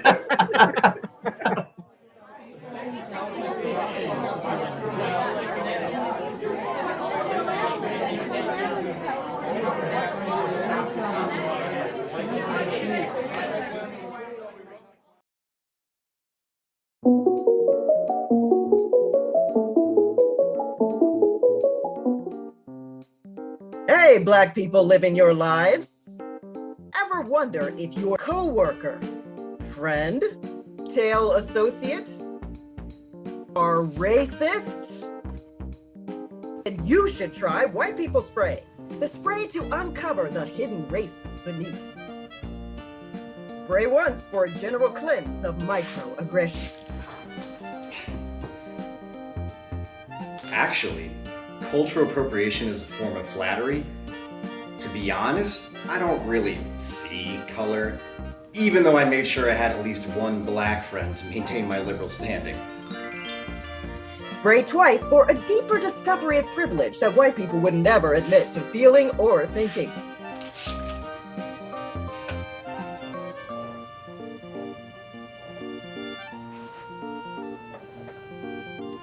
Tyra, You will never make partner at this firm because we believe that white people should hold the power and that our privilege affords us the opportunity to keep this firm lily white. You are only here so that you can fill our diversity quota.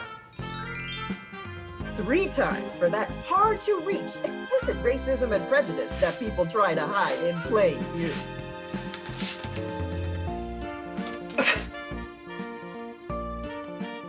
All Black people steal and are dirty.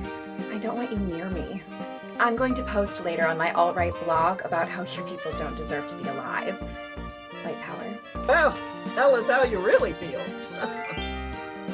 Buy a bottle of white people spray for the low, easy price of $19.99.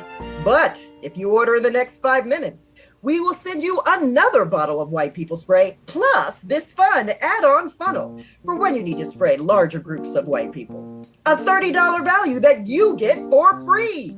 Call 1-800-4-WHITE-PEOPLE or order on our website, www.whitepeoplespray.com. While supplies last. Must be 18 or older and identify as Black.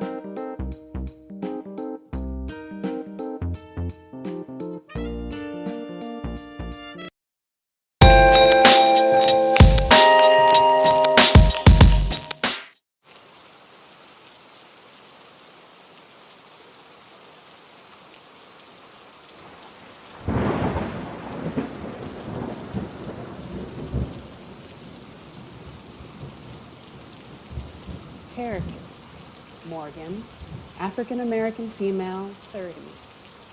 Camilla Morgan, African American, Morgan's ancestor from 1850s, portrayed as an elderly woman. Judith Morgan, African American, Morgan's ancestor from 1850s, portrayed as an elderly mother. Psychologist can be any age, race, or gender. Setting: psychologist's consulting office. There are 2 chairs and a table. There is a window that shows the sights and sounds of the environment outside. How would you like to start this? Therapy only works if you speak.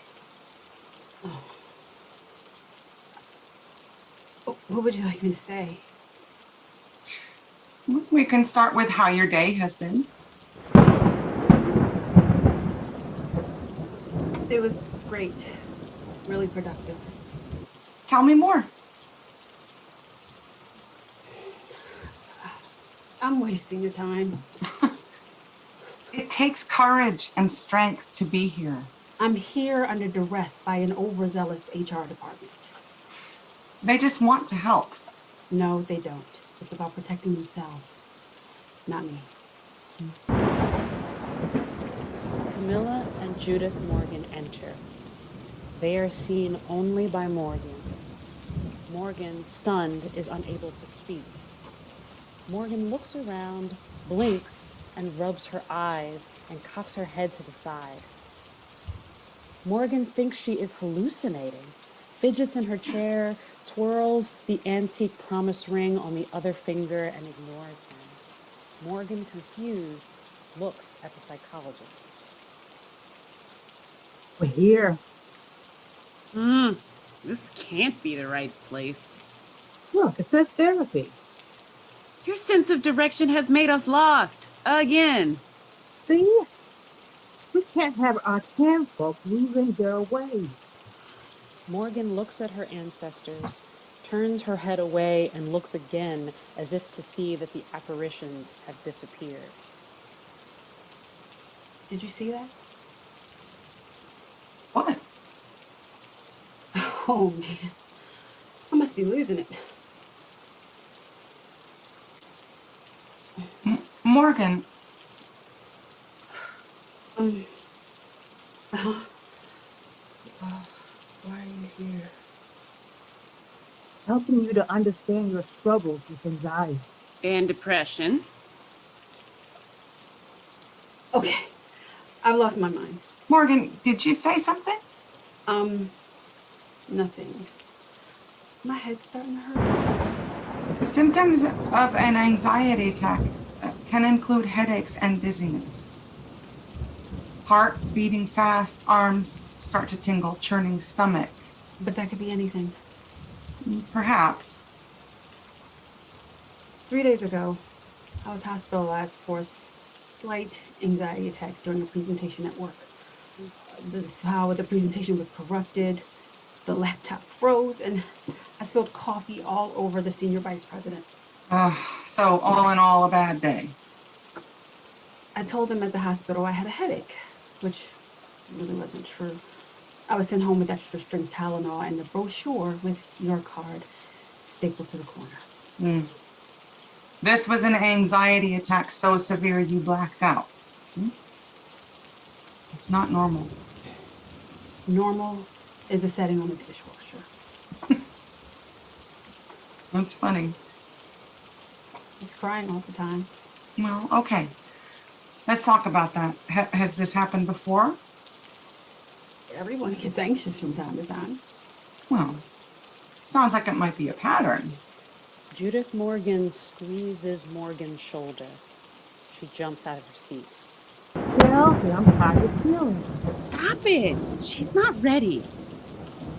This isn't real. Feelings are real. You need to feel to heal. This has me talking to family ghosts. Don't be at war with yourself and your feelings. Many people walk around all day stopping themselves from feeling what they are feeling. I never heard anyone in my family say what they were feeling and actually mean it. Describe the feelings you had that day. Nothing. At least none that I can remember. I'm fine. Feelings buried for so long can be a comfort. We need to move past and through the feelings. I don't understand. Unhealed feelings are like rocks thrown into water. The ripples and waves move out. And through the intensity decreases at the edges, the sensations are still there. Your coping mechanisms have worked to a point. However, like a pot of water on the stove, eventually it boils over. So I overheated. Well, in a manner of speaking. Okay, what else could it be? Unbearable guilt. Excruciating sadness and rage. Morgan studies at Camilla and Judith. She looks away and meets the psychologist's eyes. Sometimes the answers can be found in what we are trying to suppress from the past. Can't be sentimental thinking about the past. I'm too busy surviving my present and defending my future. Anxiety can be a fear of the future, and depression is a fear of the past. The future depends on the present, and is informed by the past. To be ignorant of what occurred before you were born, you remain lost and blind. The word depression, it's really inadequate. It's the opposite of vitality. No. That's impossible. I'm not a sad sack in sweatpants. I'm not sitting in my living room, double fisting butter pecan and molten chocolate fudge ice cream. I have a very full life. Anxiety is depression's cousin. Work-related stress can be actually a case of anxiety and depression. So even mental health issues have family ties and that bind and gag. You are doing it again. What? Making jokes, holding back. Now I'm really uncomfortable. How do you feel when you say that? How do you feel? How do I feel? This should be about something else. Is that how you feel? I don't know what to feel. Is that true? Fine. It's natural to be guarded and unwilling to share. I feel overwhelmed and a bit frustrated. Mm-hmm. What else? Nothing else. You need to let yourself feel. All of it. Whatever it is. You learn by doing. Don't rush her. She needs to feel everything. Patterns can't be broken unless you know where they come from. Tell me whatever you're feeling right now. I don't know what you want. Don't close up. Stop nagging her. Morgan, stay with him. Maybe I don't want to feel whatever I'm feeling, okay? That may be true, but ignoring it will not make it go away. Come to terms with resisting and separating from your feelings. It causes fault lines in the soul. I'm afraid. Of what? If I admit it, it won't stop. I'll drown. Tell me what happened. We came too soon. Morgan looks at the psychologist, then looks at Camilla and Judith. She's ready and needs to hear this. It's too much. Feelings of anger and guilt. Words left unspoken, they simmer under the surface. And silence fractures emotions and relationships. We had an ocean of silence between us. We never talked about what happened to Tommy. It's like he died all over again when we kept silent. We didn't talk about his life.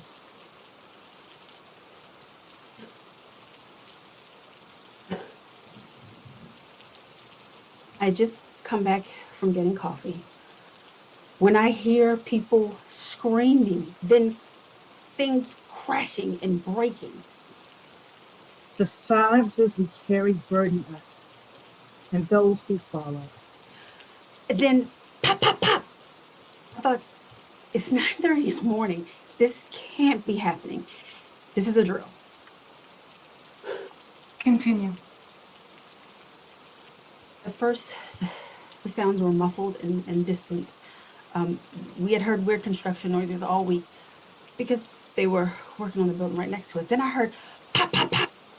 But now they were much louder and much closer. So I grabbed my bag and I ran to the stairwell. All I could do was run. Tell her. The menacing stomps of the horses' hooves and their riders striking the earth, hurling hatred and terror. We were so tired from running in the thick mud. Our shoes were wet and getting stuck with every step. We couldn't stop. If only I had gone further up the riverbank. The river was cold and had so much force. I should have let go of his hand. Our brother would have lived. You came face to face with an unimaginable decision in an awful circumstance. I'm angry with myself. Why? Because I didn't know how to help. That I wasn't more badly injured. It just doesn't make any sense. What does the anger want to say? Why did I survive? What do you want to say to your anger? Don't guilt me out. That feeling that you will drown if you admit your feelings. Well, that is no longer serving you, and you need to let it go. How am I supposed to know what to do? You need to sit with it, all of it. You will live with the hurt, and you will suffer until it stops and time takes it away. endure painful uncertainty, and embrace the moments of joy along the way.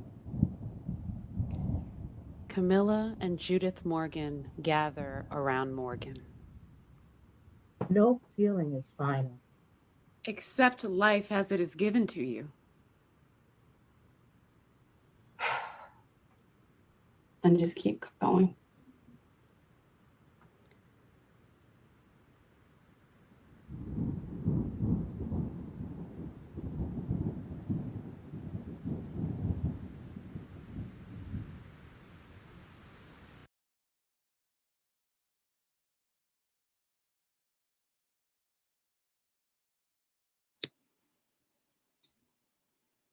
Oh, you're doing the zoom in. I was like, whoa.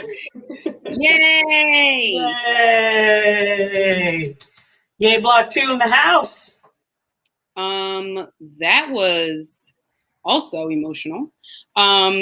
You selected the order. Like, you're the one who was like playing with people's emotions. What I should have done is we should have had, like, I don't know, like fireworks at the end or something. I don't know. But feel your feelings. I don't know anything about feeling my feelings. I don't know. I have some like weird astrological sign. Like, I don't know anything about feelings. Okay. Your astrological sign is on cans of Old Bay around the state. Yes, I am a Cancer. So you are very you live in the water. You live in the tears. It's okay. It's okay. You're the token crybaby of the zodiac. Just embrace it. I am. I'm a cardinal. Aren't I a cardinal water sign? Yeah. You are. And Libras are the cardinal air. So yeah, everybody. Yeah, I mean, if nothing else, if you weren't here for our donation pitches earlier, Adrian's birthday is coming up, July 15th. My birthday will be here. She just put that out there. Like, you didn't have to say. You could have just said July. You could have just said birthday to Adrian. You could give her a birthday gift by donating to TSTC. September 24th. You should put our birthdays on the thing. September 24th. I love my birthday. Feel free to donate as birthday gifts for us. I mean, just saying. And yeah, a couple things. I'm gonna drop some things. I was like getting ready, and then in the Facebook events, I'm gonna put. Is it gonna work? I want it to work. It might not work. What are you trying to do? I'm just trying to put the link. The first commercial that you saw from Wetzel Core in this block was Sponsor White. And that was featuring Quincy Vicks, who is in a show with me right now being produced by Strand Theater Company, written by Dr. Nave Phillips, and directed by Naylise Irvin.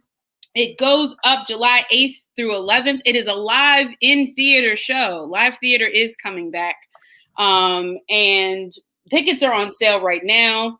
So I'm going to make sure that everybody gets a link to that. Yeah, Cosby Satires. Here we go. On YouTube. There you go. I got you the link. Facebook is acting weird right now. Hey, Kristen, if you put it in our chat, I'll drop it in the. There you go. Oh, there you go. Look at that. I did it. Look at it. Yay. So that is that. Very excited for that. It's not your typical Cosby show. It is the Satires, and it's going to be a delight. Edutainment at its finest. And yeah, we had a lot of people were commenting about how strong the performances were. Yep. We saw Adrian in there. We saw too much of Adrian. There's way too much of Adrian involved in this. But yeah, we had some amazing actors who have worked with us in previous stuff. Shout out to Zipporah Brown. She's the OG. Anytime we need someone to jump in for something, she was always there and always ready. And we love working with Zipporah. Marita McKee, shout out to her. She was a playwright in the This Crown Is Mine, and she was an actor in last year's Brown Sugar Bake Off. Yeah. So again, we love repeating folks. And Keisha Campbell is a new actor that was seen in Why Did I Get Married, as well as We Need Sweetness Too, and in the last piece, Fault Line. So she's a new person that we've kind of brought into the fold, and we hope to keep working with her. So again, we lovely actors in the Baltimore, DC, and Atlanta area. Yes. And also Mia Robinson, who you'll see her, we kind of tackle, we co-directed a piece in the next block. Mia has been down. I think I met Mia in like, I don't know, it was like 2016. My son was a baby. Yeah. It was when we did Fabulation together. We did Fabulation at Arena Players. Shout out to Arena Players. So I have known Mia for quite some time as well. And she is also always down, also very supportive. And we love Mia. And don't forget, we do love Mia. And Mia was a baby director. She directed for the first time for our show, and she directed a narrative, a narrative of a life of a narrative of a life. So wonderful work, Mia. Thank you so much. I kind of like poked her and like made her direct. I literally, and she will probably, if she's still watching, she'll probably drop it in the chat, but I literally said, hey, Mia, you're going to direct a piece, right? You always wanted to direct, right? And she was like, how did you know? And I said, you know what? I knew. I just knew. I had like these like spidey senses that says Mia Robinson wants to direct. And so I just had to make it happen. And it happened. And that's the other thing is, the Playwrights Collective, it's so great. Thank you again to all the wonderful playwrights. We saw Victoria's piece, Celeste's piece. I see Celeste in the chat. We saw other Wetzelcore stuff. But we had like, hey, Kristen, what's your favorite Wetzelcore ad so far? I mean, we still got, I think, 2 more left, but like, what have you enjoyed? I'm curious. You just for market research. I'm curious. I'm so beholden to them. I mean, honestly, not gonna lie, the white people spray would be great to just have that. Actually, just have it in your backpack. Just like pull it out whenever you're like, I'm not really sure if that person is racist or not. Let me just spray real quick. The retail one got me because I was in Bath and Body Works like last weekend, and I was kind of dressed like a teenager, which I normally kind of do. I know I'm 33, but I was like, are you looking at me because you're actually concerned, or are you looking at me because you think I'm gonna stick something in my? So I wanted to like spray these 3 girls that were around me. Like, are you being helpful? Do you think I look good? Like, why are you checking me out right now? Right. So white people spray, actually, I like, that would be I would invest in that. I would get the funnel, just spray the funnel. the whole shebang. Yep. That's what I would do. Every time I go into a brewery with my husband, I will just bring the funnel and just be like, you know what? Let's just air it out. Let's just make it happen. I mean, see what happens, so you might like to know. Lab. Yeah, Shauna's like market research. I mean, like, call Johns Hopkins. Where's Johns Hopkins at? That's my alma mater. I'll give them a call for you. I'll be like, we got this idea. We would like to do this. White Tears is my favorite. Just putting it out there. White Tears. And it's funny, like I actually had a Gatorade bottle or a Powerade bottle or whatever, and I had it in the refrigerator, and my husband took it out and he was like, what is this? I was like, you don't need to know about this. No, let's just put it back. Just put it back in the refrigerator. Gatorade could also look, and they'd probably be like, I mean, it looks tasty. I'm not gonna lie. Like, so White Tears are delicious. I mean, they really are in real life. Oh my dear God. So we got that was a great block. Like, this is amazing. The next thing, it is 2:59. So we do have one more little mini block left before we have an encore presentation of our last production, This Crown Is Mine. You will see, like Adrian was saying, a lot of the playwrights and the actors. You might see them repeated. You'll also see some new faces, but that premiered on May 22nd. And we are really happy to share that with you. Anybody that didn't see it, you are in for a treat. But we do have a couple more new original pieces, never before seen, coming up at 3. You ready? I'm ready. All right. All right. Block 3 coming at you. All right. Enjoy.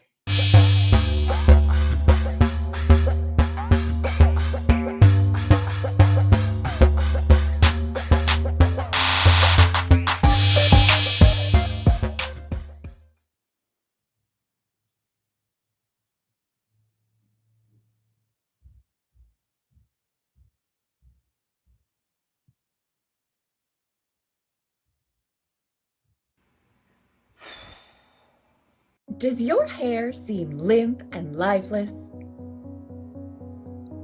Then why not wash it with basic white girl shampoo? Wait, what the fuck is this? It's shampoo, silly! For hair that's clean, shiny, bouncy, and full of privilege. Wash with this every morning and follow with our basic white girl conditioner. You know I don't wash my hair every day, right? No. What? You don't wash your hair every day? Why not? Because my hair type doesn't warrant it. Do you see? Gross. I mean, so how often do you wash your hair? Like once a week, depending on my style, maybe once every 2 weeks.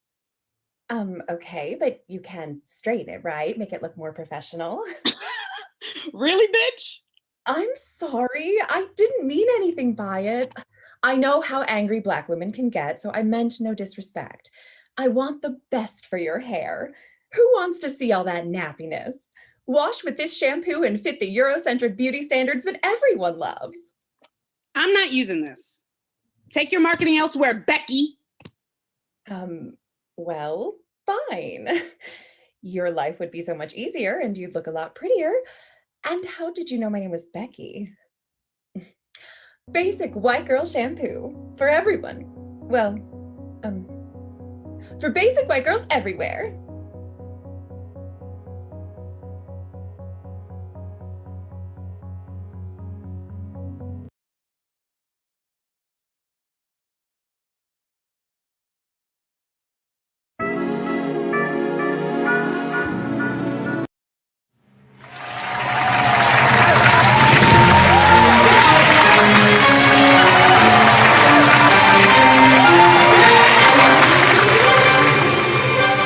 Hello, everyone, and welcome to your favorite game show, How Free Are We? Happy Juneteenth, everyone.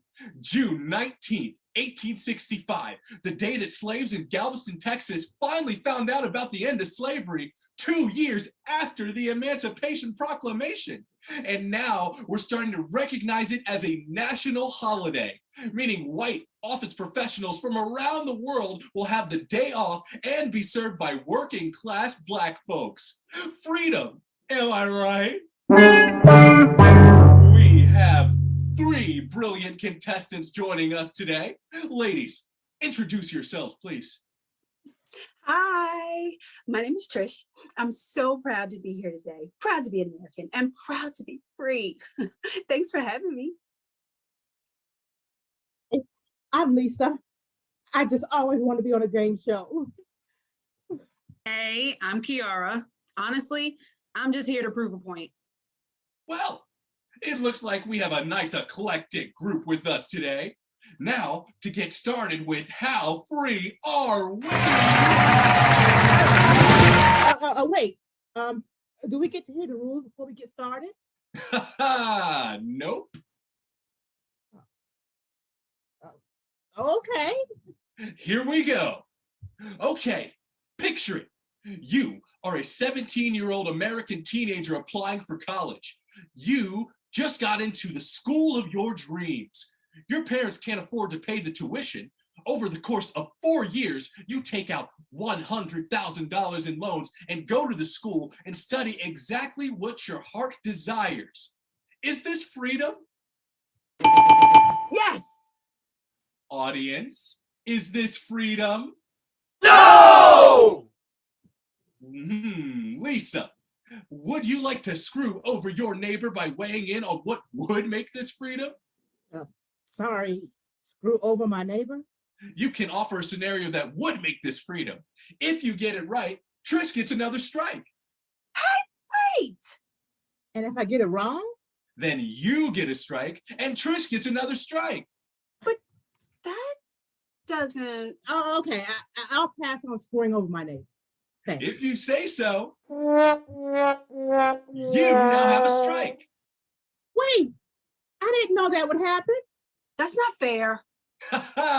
Exactly. Now, Kiara, what would make this freedom?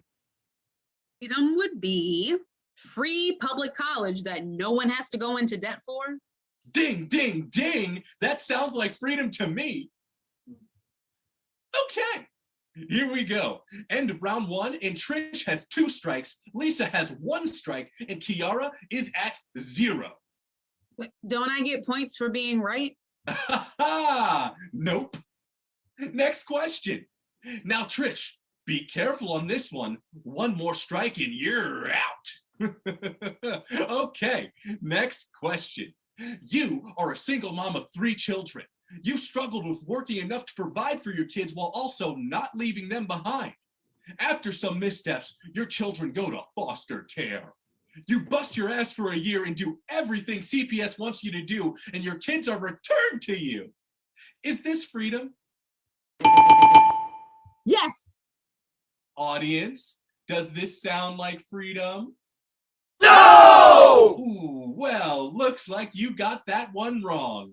Trish, would you like to screw over your neighbor? Sure. Trish, what would make this scenario freedom? Freedom would be if CPS helped her while she was struggling, like maybe give her money and the things she needs. Audience, does this sound like freedom? No! Ooh. Kiara, can you tell us what freedom would be? Freedom would mean everyone has all the resources and support to raise happy and healthy children within their own community. No one would ever get their children taken from them because others also care about the well-being of the child and would be providing support all along. The family regulation system would not exist. Ding, ding, ding! That sounds like freedom to me. Well, Trish, Lisa, you both have 3 strikes. But you've only asked 2 questions and only got 1 wrong. You both got a strike for the screw over your neighbor portion, remember? Hey, I'm just trying to win. There's 1 more chance to save yourself. If you look on your screen, you will see you have 2 options for the next President of the United States. Choose the one that brings us closest to freedom and causes the least harm to others.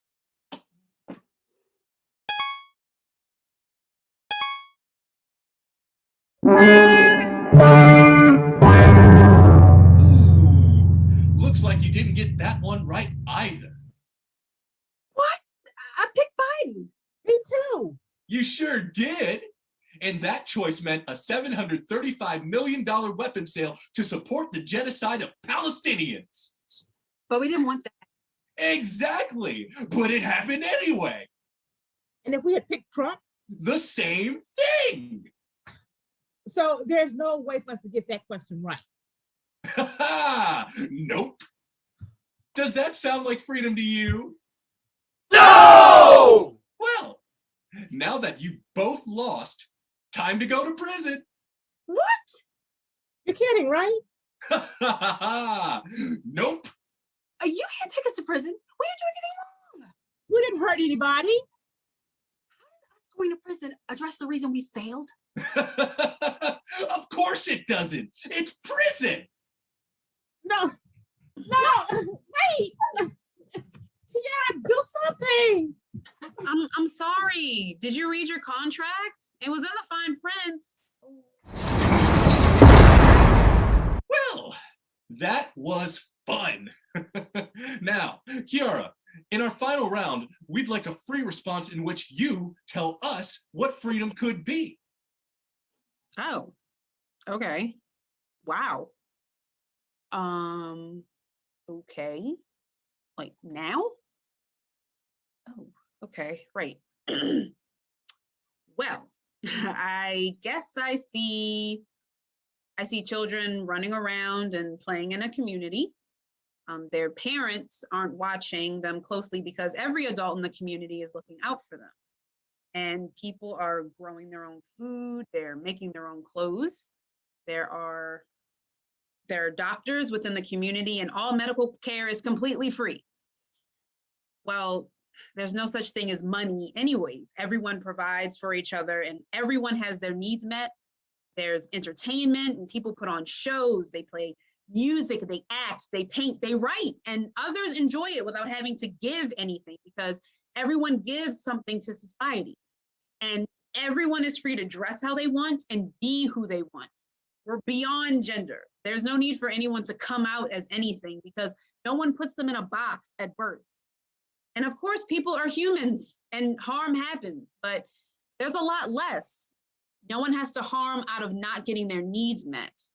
And we are building our communities and teaching each other skills in such a way that minimizes trauma, that minimizes emotional neglect. There's less that people have to heal from, but there are healers who know how to help them.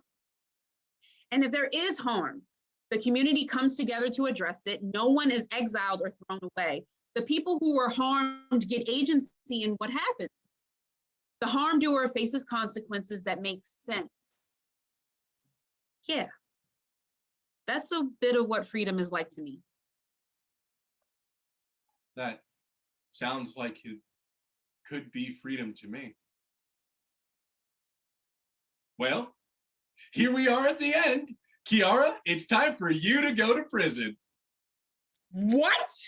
But I did everything right. I didn't get a single question wrong. Yep, good job.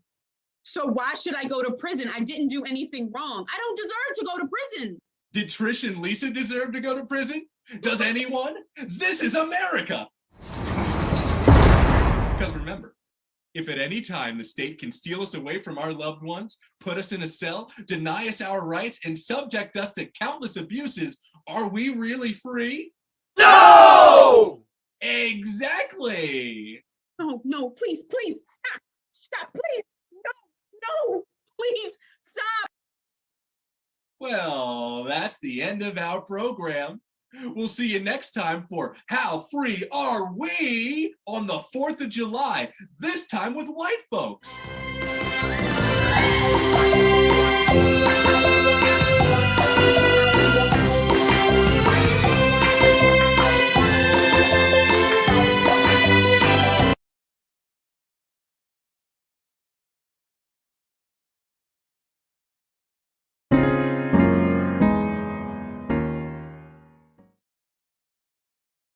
Critics are raving about the new medical drama, Justice Jones.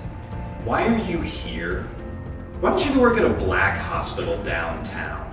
You probably get more cases. I mean, it's not like your people are good at taking care of themselves. What do you want now? I'm in a lot of pain. I think something is wrong. That's why I came here to your office. We don't think you're in any pain, Miss Jackson. I have to protect them.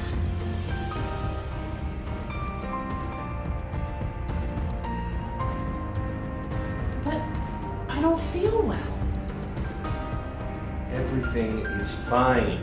Why can't you people be quiet for once?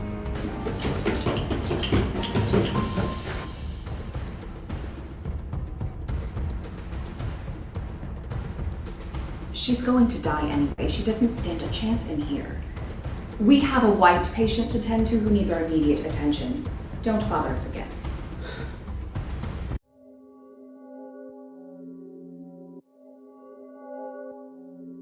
You jive turkeys better watch your mouth. Who are you? I'm here to advocate for the black female patients you don't believe. I don't have time for this. I'm doing surgery soon. Order her a full diagnostic test, CT scan, and blood panels.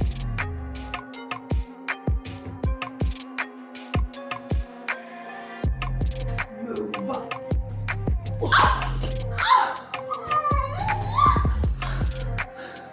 Wow! Tuesdays at 10 p.m. on Black AF Network.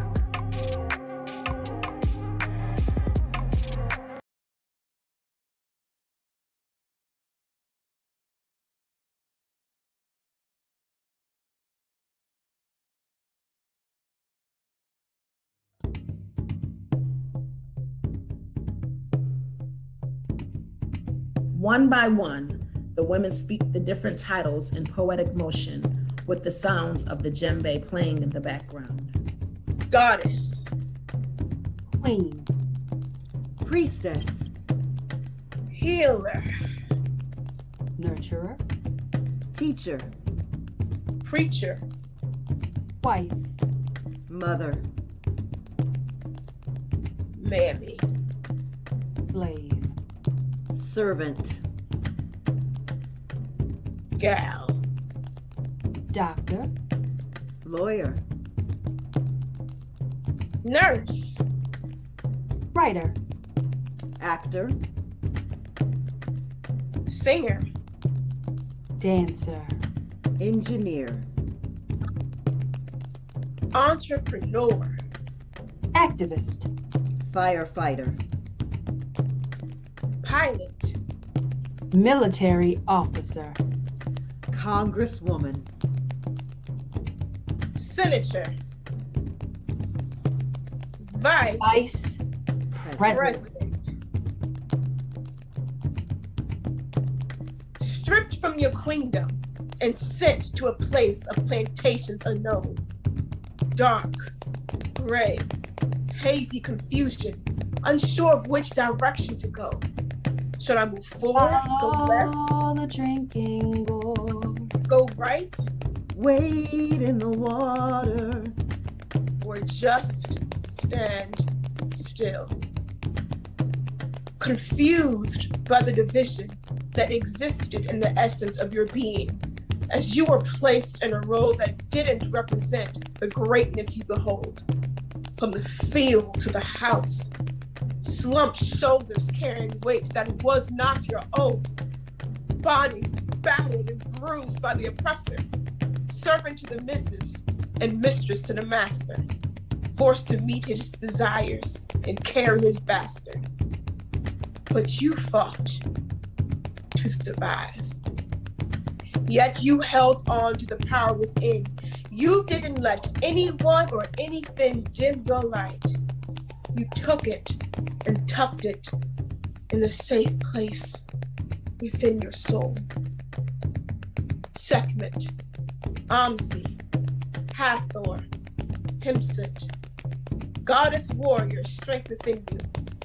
Goddess warrior, your power indeed is true. The mother of nations, you are a life giver and creator, clothed in skin kissed by the sun. The power you behold is second to none. A beautiful variation of melanin tones. Sister, God created you to hold your own. I know life has knocked you around, but it didn't keep you down. You got up, brushed yourself off, took a deep breath, planted your feet, you started over and reclaimed you. The you that has birthed light and life in darkness, loved through pain and sorrow, inflicted by those who were too blind to see the value you possess. You knew that you were created for greatness, so you fought for freedom and marched for equality. Elah, Obida, Oshun, Nana Baluku, goddess warrior, strength within you. Goddess warrior, your power indeed is true.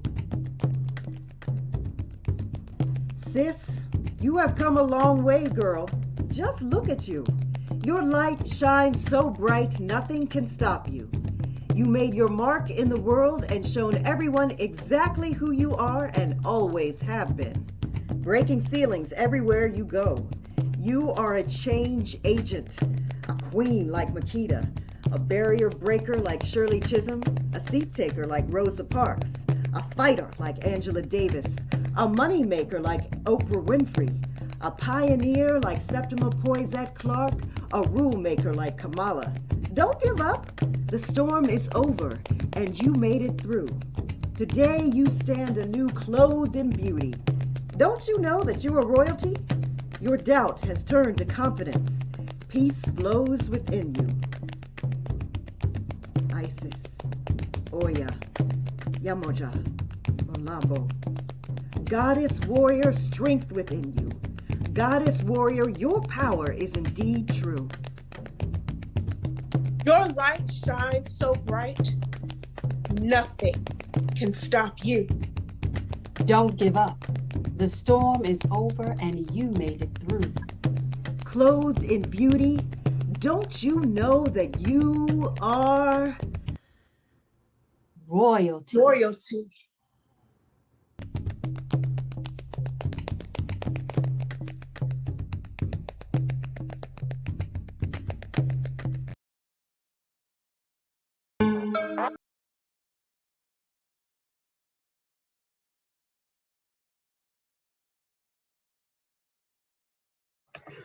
Whoops, sorry about that, friends. I got a little trigger happy, forgot we had one more play. So we'll pop off and come back with, what is it, Kristen? Snake with 7 heads. Yes. Gotcha. And goodbye, everyone.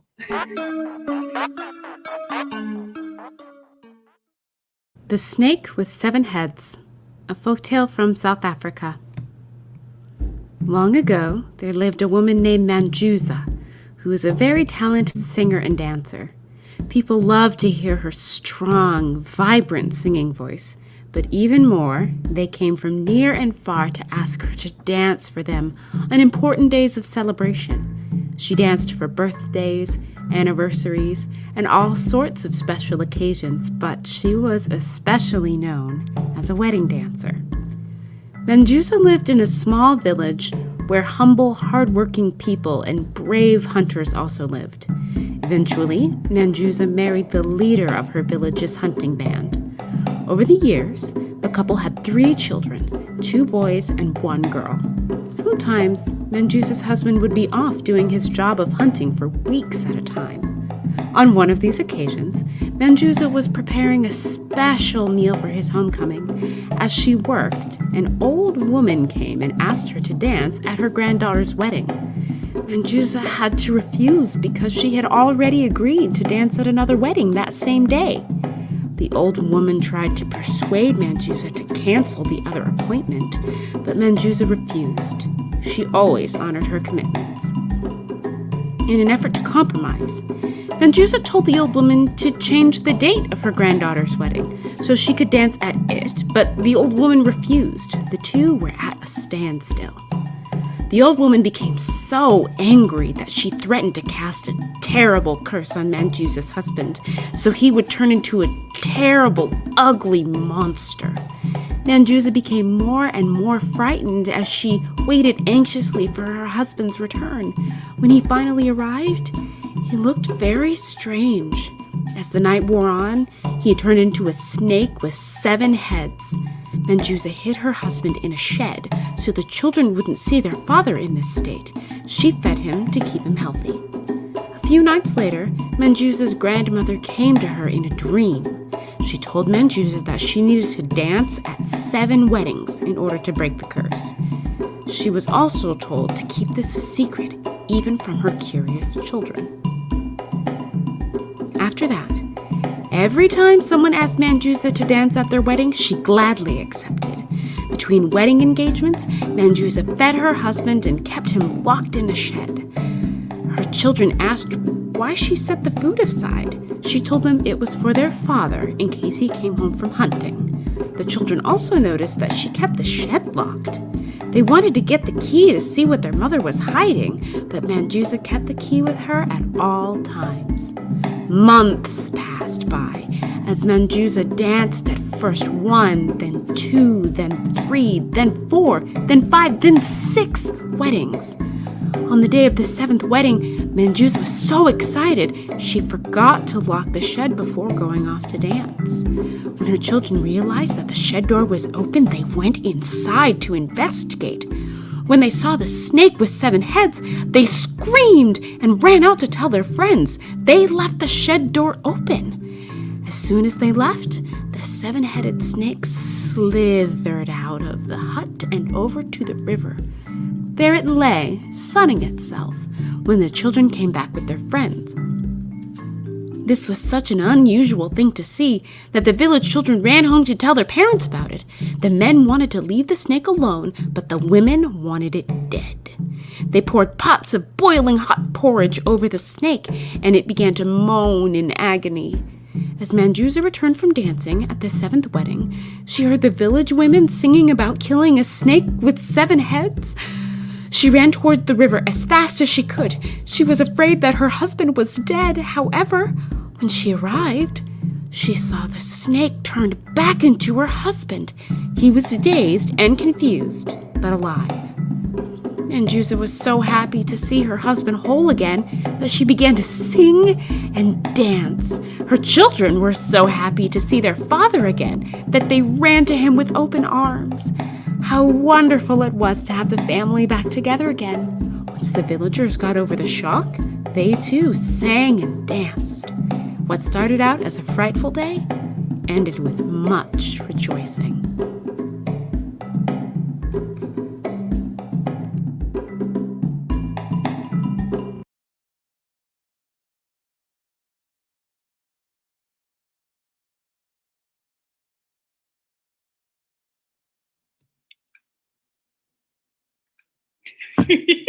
And I'm on mute. We're back. Yay! Yeah, that was a Cromwell takeover a little bit. Yeah. Yeah, we got older sister Kristen. We got her on the 1s and 2s. We got her edited, and then we have younger sister Erin with the artwork. And I think I saw a comment from Jeff Miller on our Facebook page. He said he would definitely buy a BF Mayo or Bethany Mayo read audiobook. I agree. Absolutely, yes. Bethany did a wonderful job of narrating like that particular piece, and I would really she needs to narrate all the books, like all the books. This needs, I had this idea for Black History Month. I was like, we need women reading folk tales, and so I found this one, and this is bizarre. I don't know how y'all respond to this, but I was reading this story yo, this is wild, but it spoke to me on a level. I was just we as women, we do so much work to for our families, for the work I feel like we do, at least we think about ourselves last, right? So that one, I felt like that was just a really, really strong story. So I'm glad that got to be included. So yes, Bethany, thank you so much for narrating that. Erin, I love you, little sis. Thank you for doing the artwork for that. She is extremely talented. I dropped her Instagram in the Facebook comments for the event, so please follow her on IG. She is an amazing artist. She actually has 3 books that are on sale on Amazon. I can drop the link for those as well. Amethyst is her character. She is a witch and she goes on crazy adventures. So if you like graphic novels, that is what you need to invest in. Support Black graphic novelists on Juneteenth, as well as theater artists. We love that. Yes. Well, it's funny. I think was it the piece before that, the one that for some reason I stopped the camera in the middle of it. Just kidding. Technical glitch. That's what happens when you're live on screen. But the Goddess Warrior is interesting. That piece was by Charlene Michelle. She also directed it, and she was a part of This Crown Is Mine as well. So again, we're trying to use the same people, get new people, what have you. But it kind of reminded me of my T-shirt, right? Because look what I'm wearing. I got this T-shirt a couple of years ago, right? Speak with Frederick and all of this other stuff. So when I heard her piece and when she was listing all the wonderful Black women and Black politicians and artists and doctors and what have you, I was like, I didn't even plan to wear this shirt, but Black people have such a rich history of people who support and do wonderful, fabulous things that always don't get a chance to be shown and celebrated. And that's basically what we're doing today. We're celebrating Black women artists telling their stories on a day that slavery finally was pushed out to everyone. Everyone found out today in 1865 that we were free and that we could live our lives and do the things that we want to do and to be able to create art and celebrate being Black and free. Yep.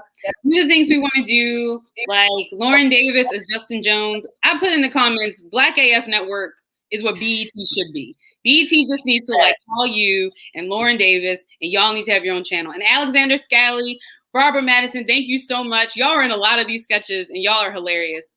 Thank you so much. I hate to say I needed some talented white people to be able to laugh at themselves and to be able to be a part of some of the Wetzel Core commercials. So again, and shout out to Matt Payne too. I know again Matt Payne, Alex Scally, Barbara, and Catherine Falcone. If you need a white person, they're available. Very talented, very talented. And yeah, look at and then now my family's coming on. And Mia, I'm a Libra, by the way. That was in the comments. But yeah, and then Taylor Lee Lamb for How Free Are We? She also was featured in This Crown Is Mine coming up. So like again, we have a lot of repeat playwrights that have worked with us in more than one production. We're so proud and honored to have their work showcased. And yeah, like again, if you know anyone, if you would like to see more of this, please donate. We could always use your support. Like there it is, scrolling on the screen. By all means, your leaky pockets, please just pick it up, just ring them out into the PayPal account. We would be forever grateful. Yeah, I can't think of anything else. I'm excited. My brother Steven, thank you so much for the music and How Free Are We? I think that's what he commented. I have an extremely talented family. There's 7 of us. We're like the Jackson fans. You should have like your own production company. You got music, you got artwork, you got like direction and acting. Like just make it like Cromwell Productions, and that's it. Wetzel Core could sponsor us as well. I mean, Wetzel Core. I can't speak for all of Wetzel Core, but I am a partial member. I can tell you that Wetzel Core would be more than willing to help support the Cromwell Productions in any way they need the help. So I love it. All right. Well, my people will call your people, and yeah, we okay. All right. Oh, you're literally gonna call me right now? I'll call you during this Crown Is Mine. Actually, I'm gonna watch. I'm gonna watch This Crown Is Mine again because it's amazing. And the encore presentation is coming up. If anybody was waiting for this, also available on YouTube. You could have watched it like 800 times by now, but who's counting? We're so excited to present this again to the world since premiering on May 22nd. Yeah, I'm trying to find it. Apparently I closed. When you know what happens when you close Windows, you can't see the thing that you were trying to use. Like that's how that works. All right. Well, I got it. Look, yay technology. Thumbs up. Special shout out to StreamYard. They're not getting paid for this, but I just appreciate the company and learning new things. And that's another thing about Two Strikes. If you're a Black woman and you want to learn a new skill, I had never done video editing before or sound editing, so I'm learning. We've got new playwrights who've participated, people who have been new directors. So we're always looking for people who want to try new things, expand their skills or what have you. So maybe next year when we do this, somebody else other than me and Kristen can star and host it. We'll see. Probably not. Anyway, everyone, thank you so much. We're going to jump right into to Block 4, and then we will close it out. So enjoy this encore presentation of This Crown Is Mine. A virtual journey through Black hair. Hi.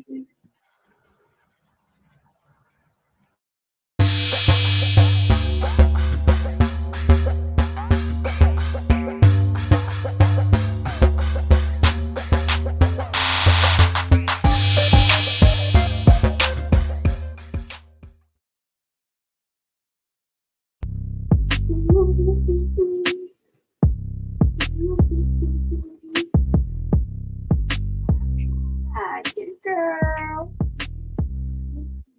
You are beautiful. You are powerful. You are boss, baby. Good morning. I didn't realize that you had arrived. little early, aren't you? Well, caught me in the middle of my morning routine.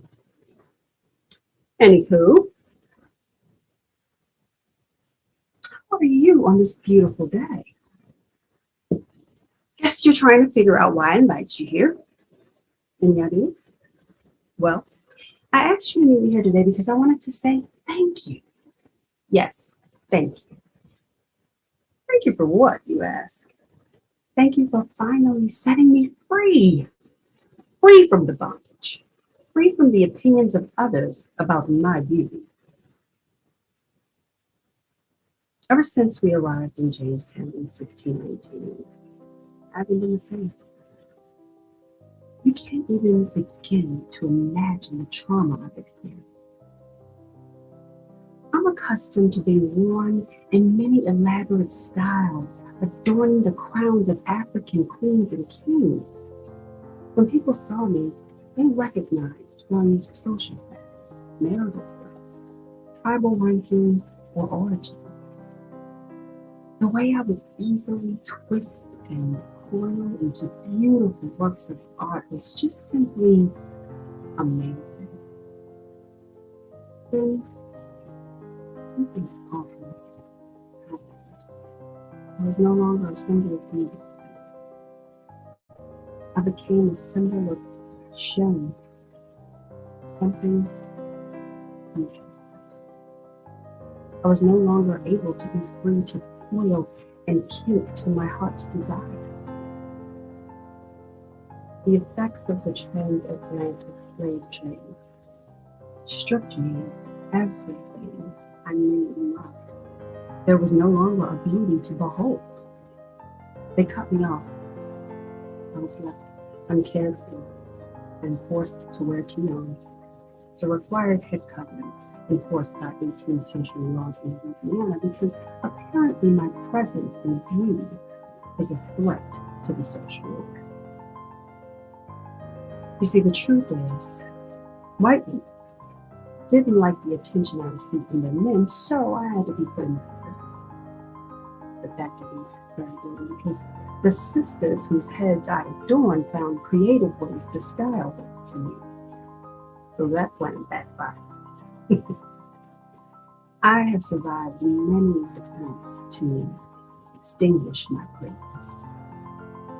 The conch, the hot comb, the jerry curl, texturizers, and relaxers.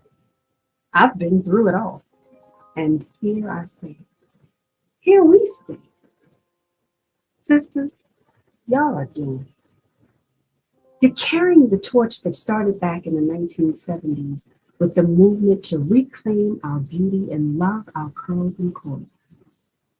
The movement to reclaim our natural beauty rests on your shoulders, and you are doing a phenomenal job. Continue to embrace your waves, your curls and coils, no matter what S pattern.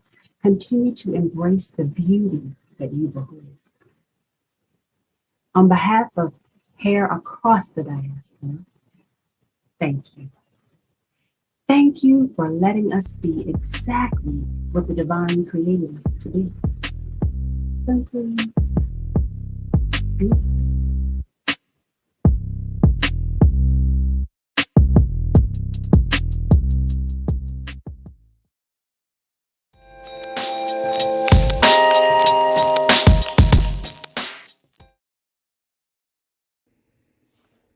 No, absolutely not. I did not go through natural hair hell during my childhood. I did not burn my ears and my forehead. I did not scream through perms and relaxers every 2 weeks. I did not cut my hair against my parents' wishes in high school. I did not get called nappy, dirty, ugly, and messy for years. I did not have to learn my hair before YouTube tutorials. I did not get my hair braided for 48 straight hours. I did not get cursed out by African hairstylists for being too tender. I did not get threatened by my boss to do something about my hair or else. I did not have men of all colors consider me militant and undateable. I did not grow locks and have people consider my hair unsanitary. I did not go through this. Signed, somebody else's child.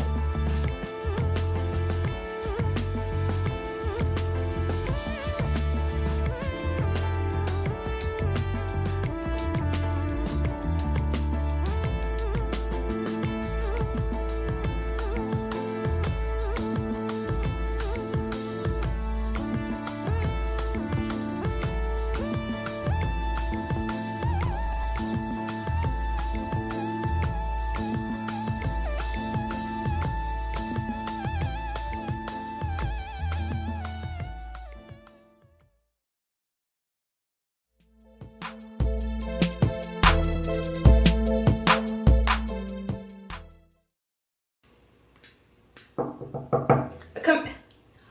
Hi! Yeah, it's so nice to meet you. I'm really excited for this show too. Oh yeah. I've worked with Michael before. He's really great. You did Hairspray over at the... Yeah. I had a few friends in that. Yeah. So, I love the mock-ups. I love the direction you're going in with the costumes. And I love that you're up for collaboration and stuff. Make each piece unique. It really helps with the character building. So, in any way that I can... Oh, my hair. Yeah, my hair. Yes, it was different in my headshots. I got those about 3 months ago, so... Yep, we like to switch it up every now and again. Yeah, those were braids, so not exactly appropriate for the show. It's set in 1912. I'm not a dramaturg, but it doesn't seem quite... it would seem a little out of place, but oh yeah, I'd love to see what you have planned for me hair-wise. Oh. So are we thinking a wig for that or no wig? Not enough in the budget. Michaela, she's not a natural blonde, and I heard that she was getting something that's like different and... Oh, she doesn't want to damage your hair with harsh chemicals. Gotcha. Well, you know, if I did that to my hair every week, it would also be damaged, heat damage, so... No, my hair can't take it. Actually, contrary to popular belief, black hair is pretty delicate, so... No, not damaged, delicate. Oh yeah, that was a weave that I had during audition. Is that what you mean? Well, it is similar to a wig, but I mean that sounds great. I could totally do that. Probably have it installed about a week or so before tech. Yeah. So would I talk to the stage manager about reimbursement or? What do you mean? It costs about $300, so yeah, that much. I mean, if you want me to look nice, I think it's in everybody's best interest that I look good. No, nope. I wasn't going to get one anyway, so I'm not paying for that. Not in the budget, right. Look, I don't think that we've gotten off to the best foot.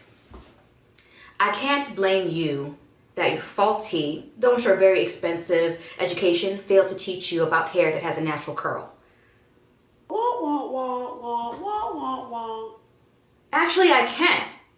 Because you came here to your job after doing all this detailed research on costumes, fashion, the time period, yet somehow you saw my headshot on the cast list and didn't consider, maybe I need to dig a little deeper, phone a friend, heck, look something up on YouTube, just so you could save me the exhaustion of having this conversation that I have to have every single time I walk into a room looking like this.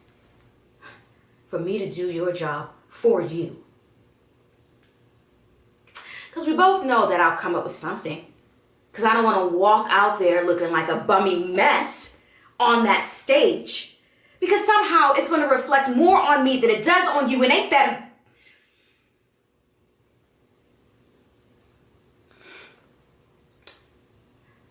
I suggest we table this conversation so that you can have the time you need to give my hair the research it deserves.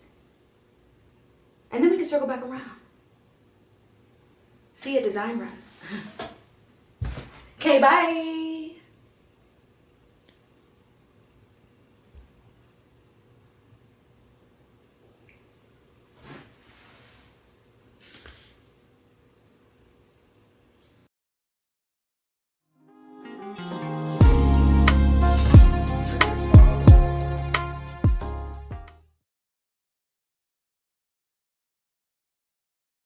What is my hair texture? Is it 4A, 4B, or 4C? It's not curly and definitely not straight, but instead kinky little coils. I wouldn't even call it a curl pattern. My hair is thin, not thick like the rest. The length is at my neck, at best. No, I do not have good hair. Was it the Just For Me perms, track glue, and synthetic hair? The heat of the flat iron gave it its wear and tear? Was it the straightening comb, the hot comb created by Madam C.J. Walker? My grandmother used it on my hair every week until my hair broke off, piece by piece. Hey,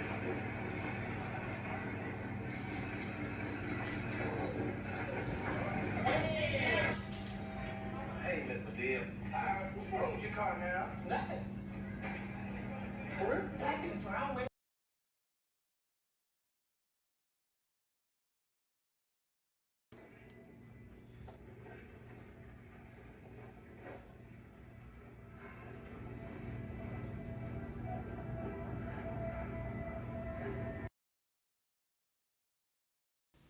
No, I do not hate my hair.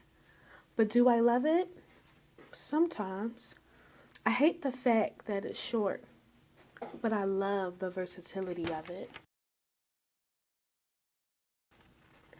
Bantu knots take me back to my African roots.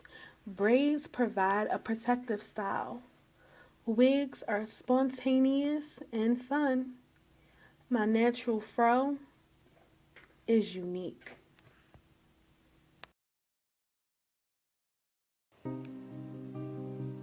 Well, I would say that hair is a woman's glory, and that you share that glory with your family.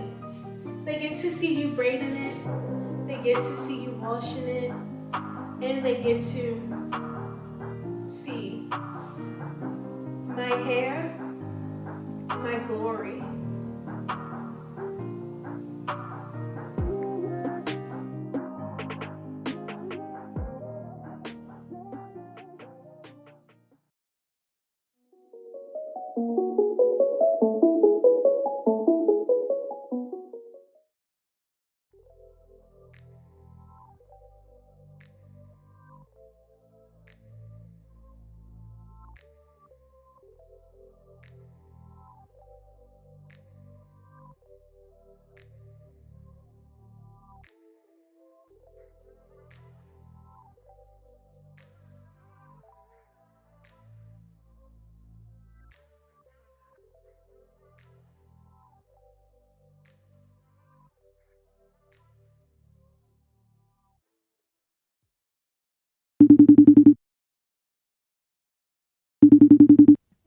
Okay, Stella.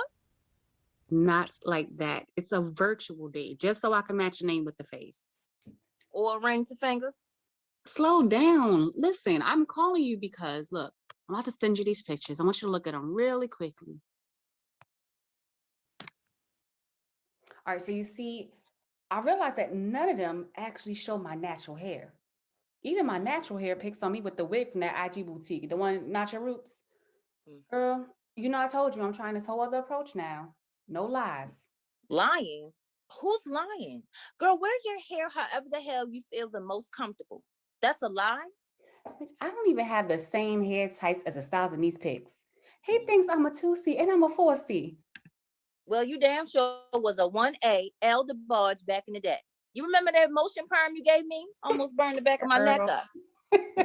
You are so silly, but seriously, think about it. Every time I post on IG or these dating sites, you know I get more swipes and likes when I have my hair longer, straighter, wavier, right?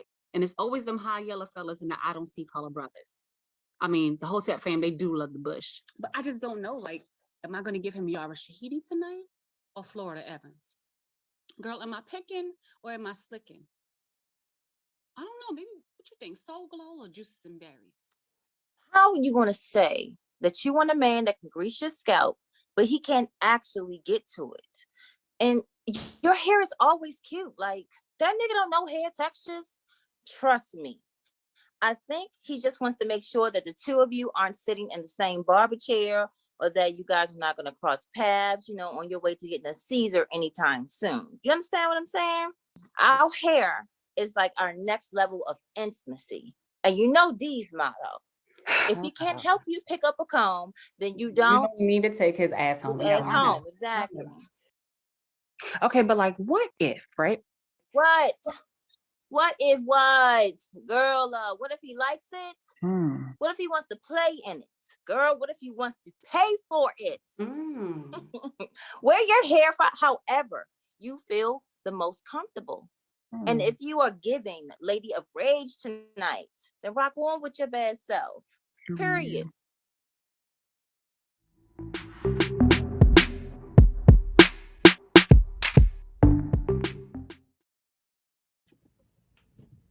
Okay. Hi, everyone. So happy to have you all here. Thank you for coming to my Instagram Live for my very special announcement. I know you've been curious. Some of you have thought I might be releasing a hair care line. Some thought I was dropping a mixtape. Can't say I haven't thought about it.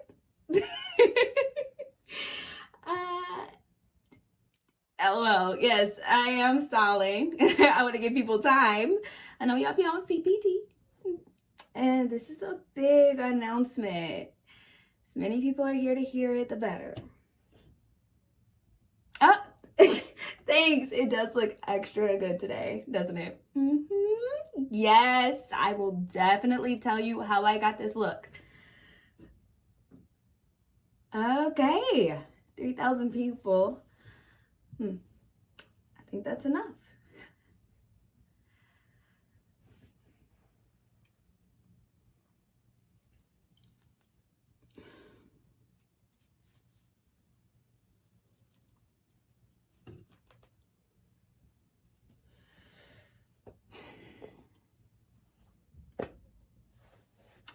I'm breaking up with the natural hair movement.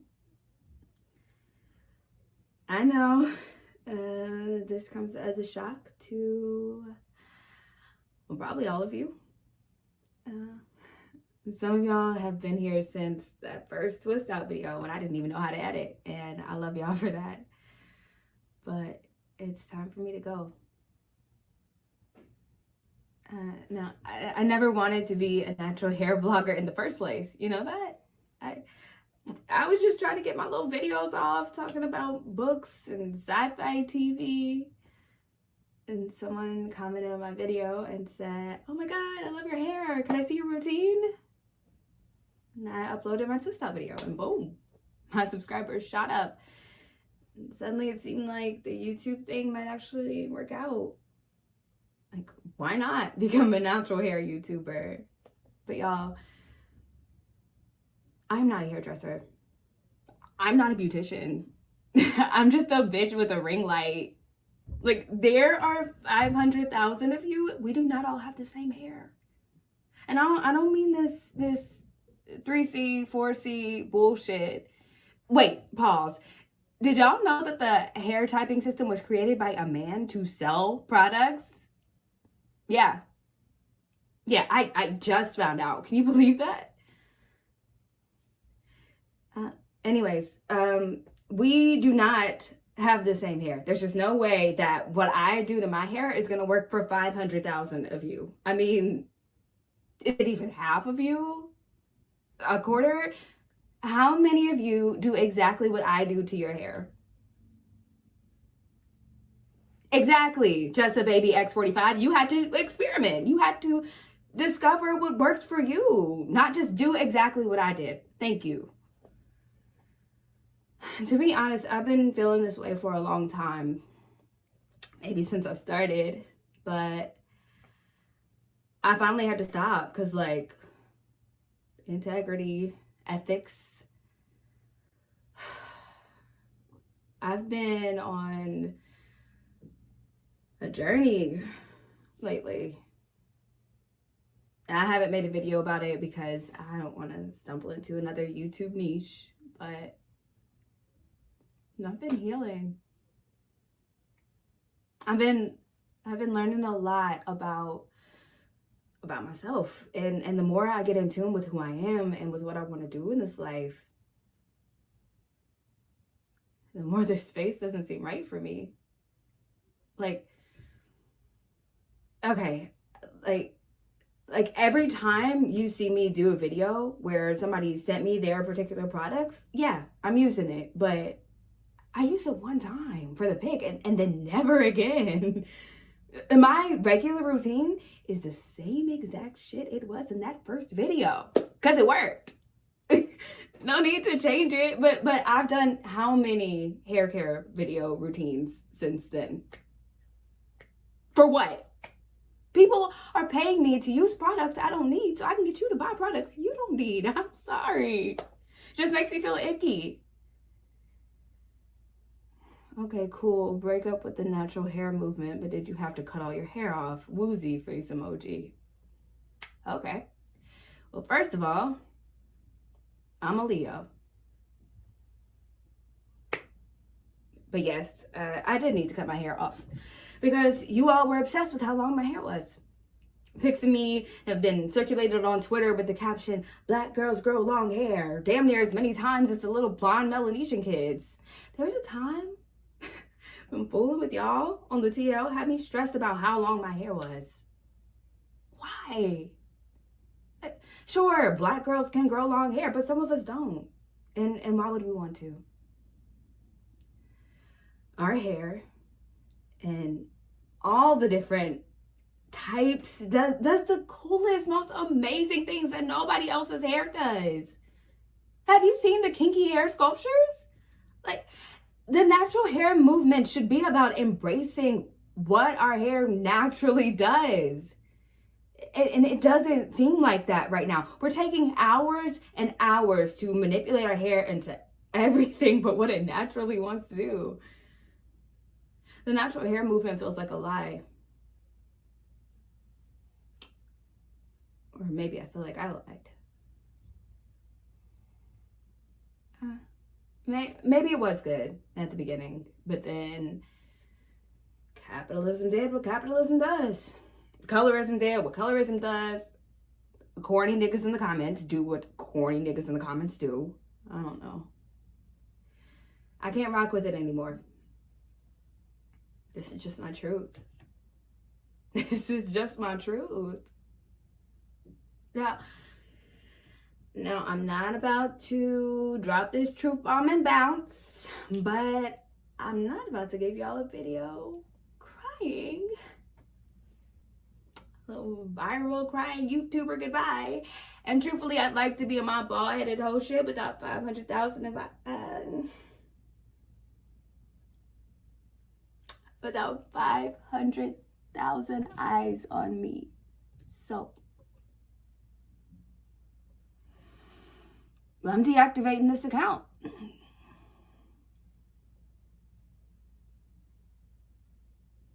Okay. Well, I'll see you all sometime. Okay. I guess I don't need to do that.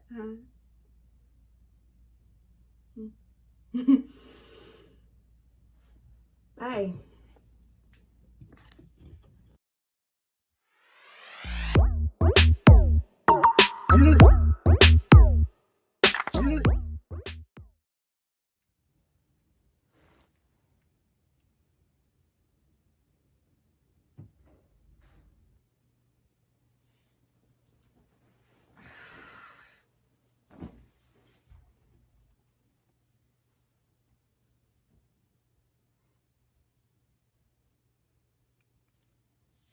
Oh, wow.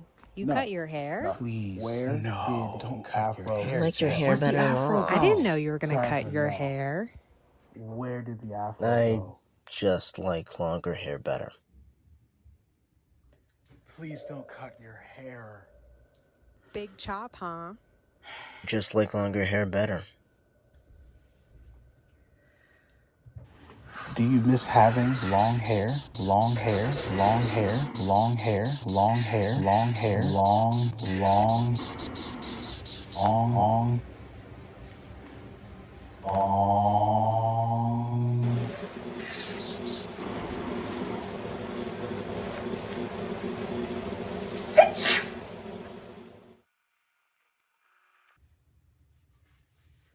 Oh, wow.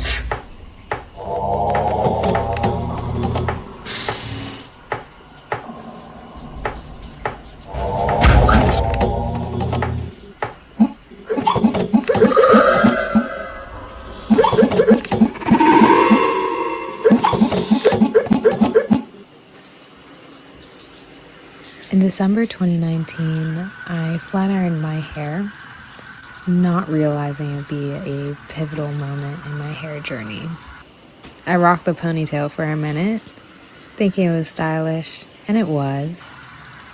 But then when I went to wash it, my hair didn't go back to its original texture. It was limp, and it just wouldn't go back. So I waited for 2 months. I kept washing it, wore wraps in the meantime, but nothing was working. So then I finally worked up the courage to go to the barber. Her name was Mariah, and she cut my hair just how I liked it, even before I knew how I would like it. And I even kept my hair afterwards. I mean, I was afraid of parting with it.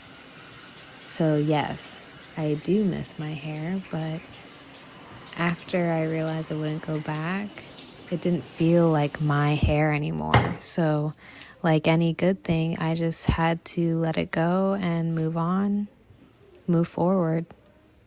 Just let go of the perceptions of who I used to be and embrace the skin I'm in and who I'm made to be. This is who I am. This is my hair.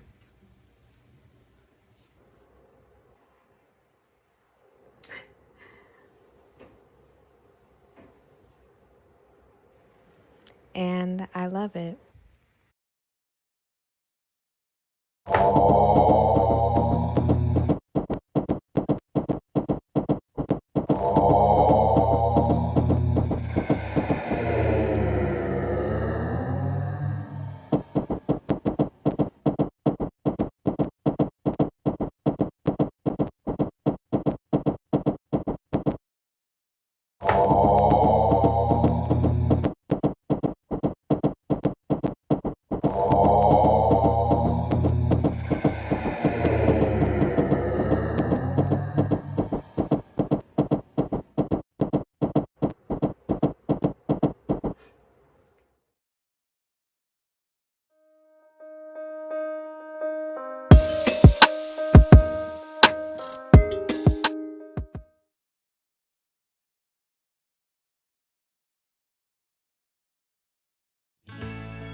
Hey girl, I know all of the annoying things that you're hearing right now from the white people. Why do you straighten then curl your hair? I don't get it. How do you make it do that? As she reaches out to touch it. That will become faux pas in about a decade or two, so hang in there. Or from the black people. Girl, look at this hair. What are we gonna do about these roots? On top of that, relaxed hair will start to come under fire. I'm sorry to have to introduce you to the phrase creamy crack, but you're going to be sick of it about 5 seconds after you hear it in the early 90s. A word about this idea that you're only straightening your hair to look white. Real talk. As you can see, whatever styles you rock do not look white because you're not even starting with the same material. Even at its most straight, it still looks like black hair. Besides, you're black, the hair is on your head, so no matter how it's styled or teased or pinned up, it will always be black hair. So much of youth is about being a product of your environment, especially for a kid like you, a joiner, always looking for an interesting club or group of friends.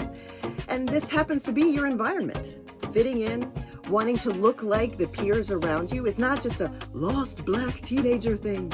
It's a teenager thing, period.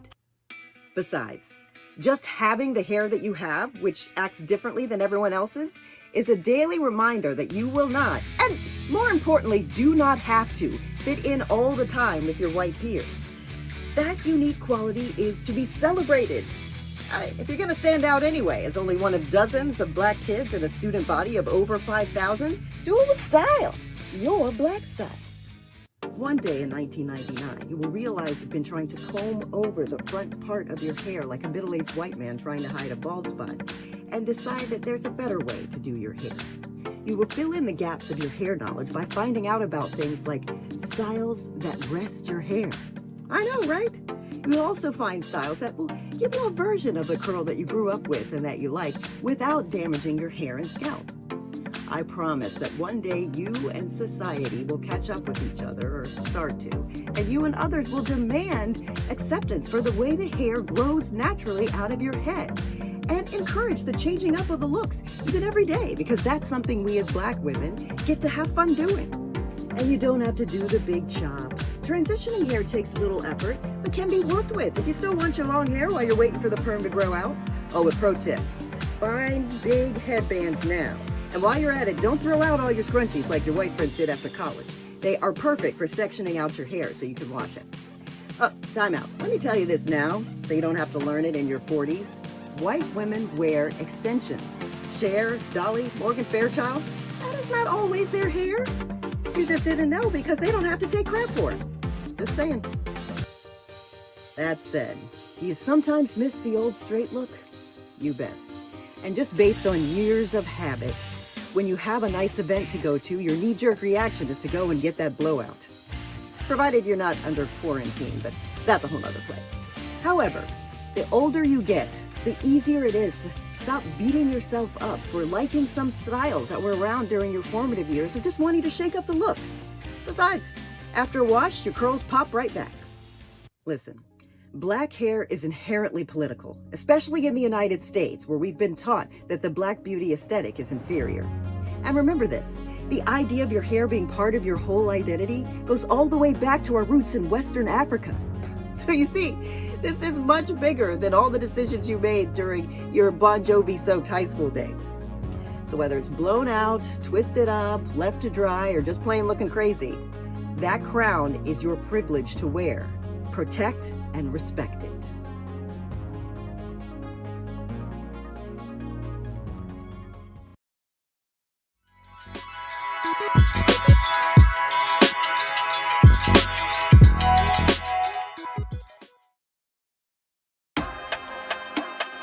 Once there was a brown girl, skin kissed by the sun, melanin to her fingertips, cold hair to the roots.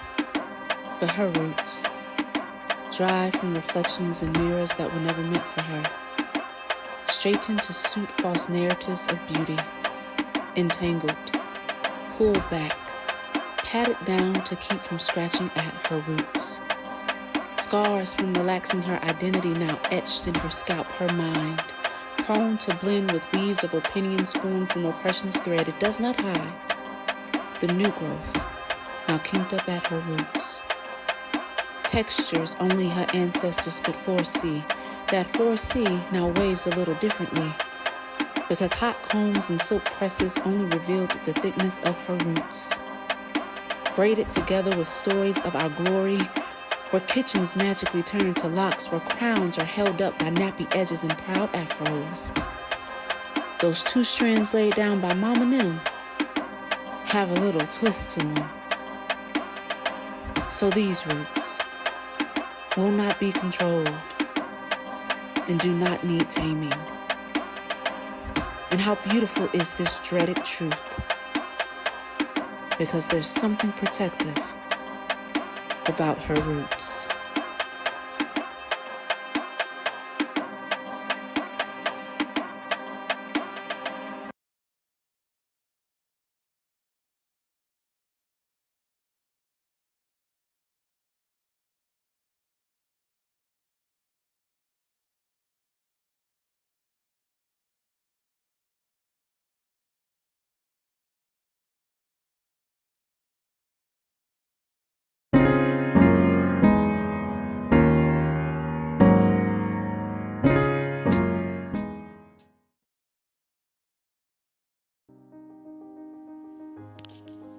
Mommy, why don't I have bouncing and behaving hair?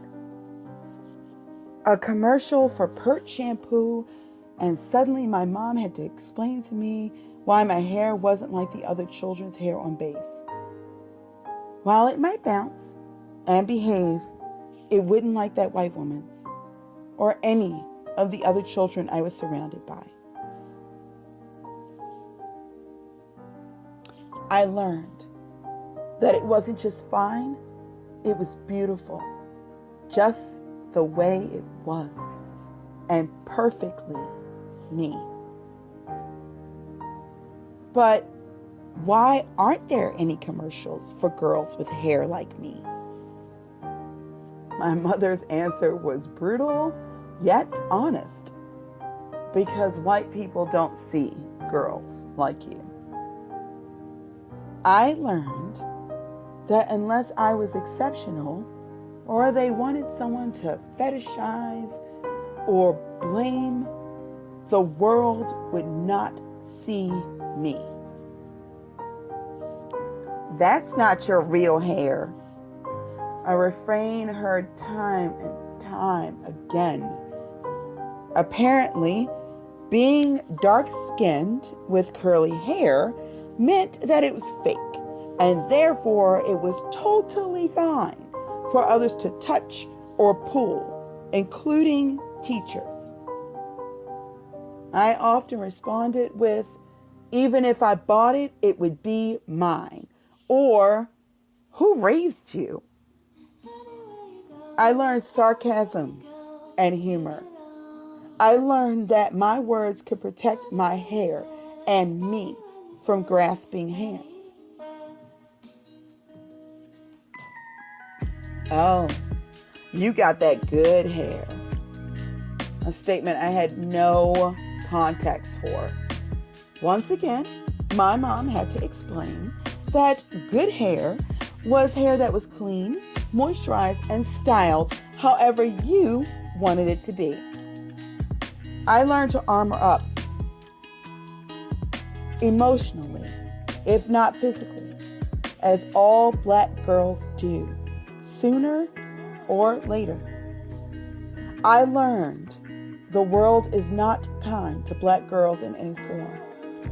We are objects, oddities, never allowed to just be people. After years of, "Is that your hair?" comments, and me becoming more and more closed off to touch and interaction, someone got bold and got beat. I learned that more than my words could protect me, my fist could too. I learned to think and be a warrior. I had to. With hair like mine, being quiet, being nice, just made me a target. So I made sure that, like Medusa, no one would touch me without my permission again. I traveled. In Venice, California, my braids were adored, perfect for surfing and hanging on the beach. Leeds, England, surrounded by an entire community of people who looked like me in a way I had never seen before. West Indian and proud. My hair wasn't an outlier. It was the norm. Nice, France, where the wine and compliments flowed. Suddenly people saw me as my parents did. Suddenly my hair wasn't just noticed, it was appreciated. I learned that my hair was just one more part of my arsenal. It is truly a crown, and I wear it proudly.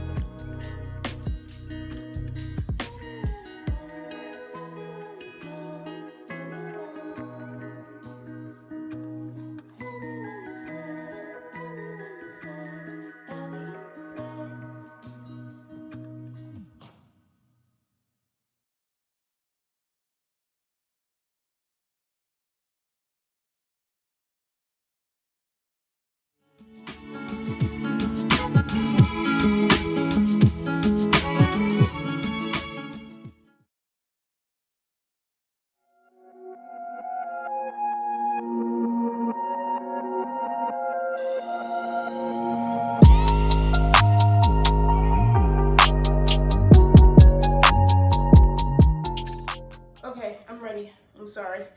That's my sister on the phone. She's getting married in a few months, so everything's just... That's why I'm here, by the way. She said that she called you? Right. She didn't trust me to do this on my own, which is fair, since I've never actually gotten a wig, fun fact. Don't get me wrong, seems interesting enough. I mean, these girls on Instagram, it is crazy what they can do with some lace. It feels like all of a sudden, a whole new world opened up that only Beyonce had access to before, you know? But it's just not my thing. Like, I'm not a wig person. I don't know, when Anna told me that she wanted her whole bridal party to wear wigs, I thought, why? Half your bridesmaids are natural. Most of us don't even need a wig to get straight hair, and the whole thing just feels like a power trip. But then again, power trip might as well be Anna's middle name. This whole bridezilla thing she on right now, fucking annoying. She's just using this wedding as an excuse to be a bitch to everyone, and we're letting her, because calling her out on her bullshit 3 months before she marries a dude that we all think is a piece of shit seems a bit rude, right? Sorry. Ugh. Oh my God. I'm sorry. This is so not even about any of that. Please just forget everything I just said. Sometimes I just open my mouth and it's just, you know, all over the place. Right. Hair, wigs. Which, I'm sorry, can I just say it is so weird that this is what we're doing now? Like, I feel like about 10 years ago, we all agreed to simultaneously go natural. And it was hair oil and shea butter and twist outs. And it was this whole new world, this uncharted, unpioneered promised land. And now it's like, I go on Instagram and I'll see someone with the most beautiful head of curls. And then 3 seconds later, she's lifting the lace. Like, what is that? And I know this is not new, I get it. Black women been wearing wigs since forever. God. Our mom used to have this church wig. It was like in a natural shade of black and had the most tightest curls you've ever seen, and it was so stiff. And every morning before church, Anna and I would watch our mom affix this furred monstrosity onto her head and just laugh and laugh and laugh. But then we got to high school, we got relaxers, and then our mom wanted us to have church wigs of our own. By then, Anna was no longer on my side. We grew up best friends, and then, I don't know, she just sort of drifted. Got caught up in our mom's self-loathing current. And I don't know, after that, she just did anything mom said. So Anna got the wig. I thought, obviously, I called it ugly and stupid and old. And all our mother would say was, we have to give God our best. And it just never made sense to me. Why would we have to put something over what God had already given us for it to be good enough? Why are we never good enough?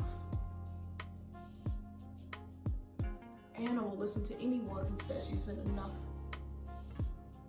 It's like she doesn't even hear me anymore when I tell her she deserves better than the narcissistic parasites she lets into her life. So, here I am, getting a wig. And I'm the maid of honor, which I didn't think I was going to be, since we hadn't had a real conversation in the 2 years before she asked me. Telling someone that you think all their life choices are shit will really drive a wedge. But she's my sister. And she was my best friend. And maybe none of this matters as much as I think it does. So, yeah. Is this the part where you measure my big ass head?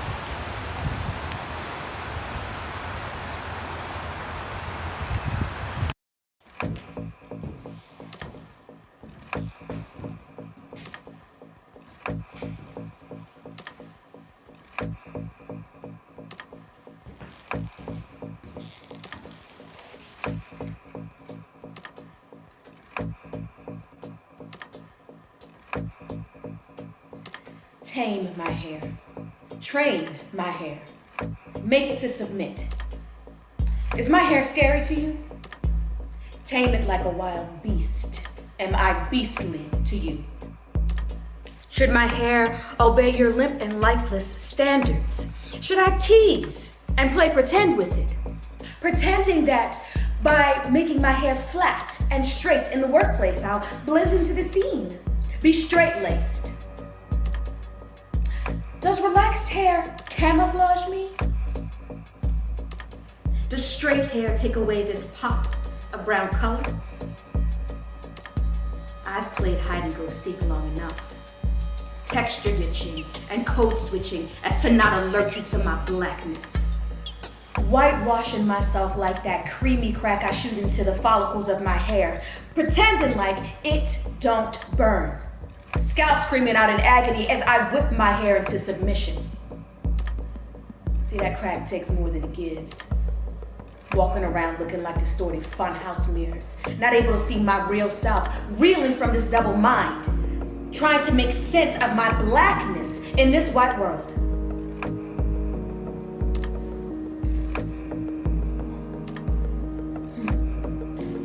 You see, those who hold the power shape the narrative. And they have said that black is the comparative of bad. Should I eschew my beauty and take on that tainted form that was created for me? slipping into those most uncomfortable shoes, breaking myself like lotus feet. See, relaxed hair don't relax me. See, I know the strife. Afraid to get it wet or sweat.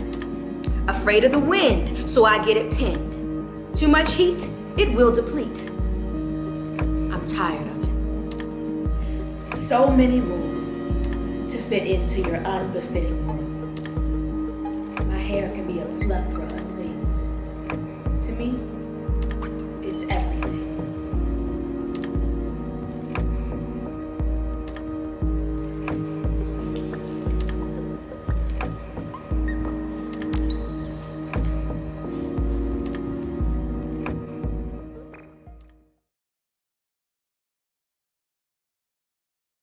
The following is a rousingly verbose poem about the follicular beauty of African American hair that culminates in an admonition against follicular maltreatment.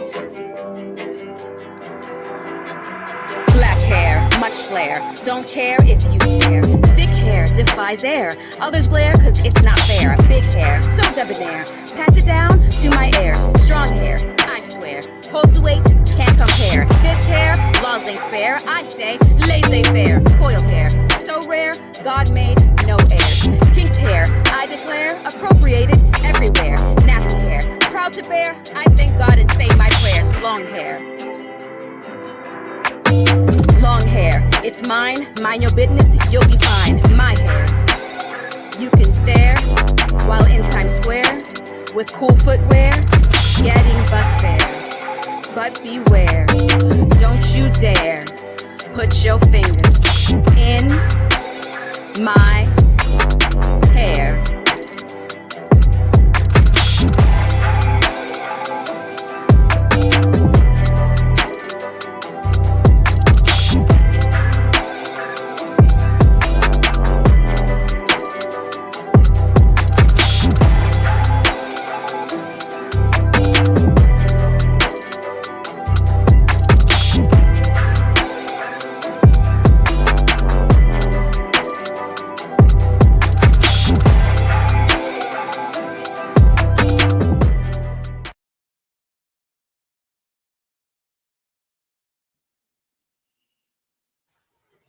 Yay!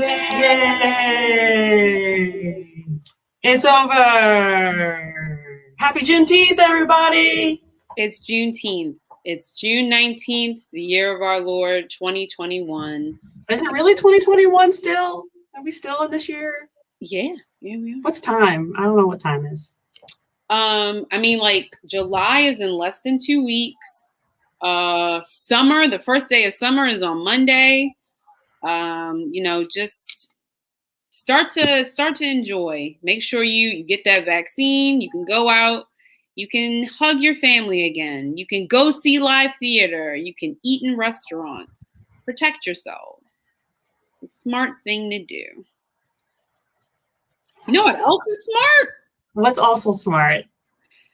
Donating to organizations that fulfill your life in some way, in multiple ways.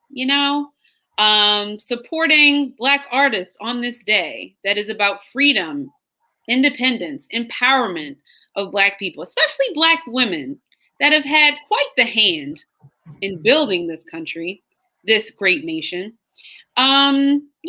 Just saying, if you want to feel good before you tuck yourselves in at night, it might be a good idea to go on over to twostrikescollective.com/donate and give what you can. Because that would help us tonight. No, Kristen, I will say that so thank you for that not at all subtle recommendation for people to donate. But I will say thank you so much for the people who have donated so far. Again, we really appreciate nice pen.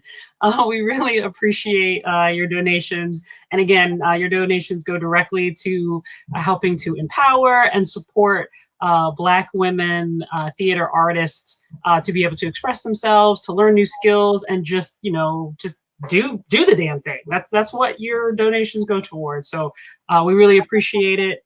And you know, like Kristen said, if you've got leaky pockets, you know, your pockets are just leaking cash, we will collect the leaky cash. Yeah. No, Yeah, you got in the bucket, you take the bucket and you pour it into the account. Just pour Gotcha. it into the TC account. I didn't know we just pour money into accounts.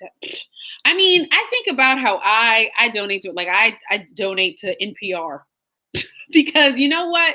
Without NPR, I probably wouldn't know what's going on in the world. And I feel like without Two Strikes Theater Collective in Baltimore, you wouldn't have the support of artists that are like, I need to feel like somebody's got my back. I need to feel like I'm in a community of Black women that appreciate my stories, my creativity.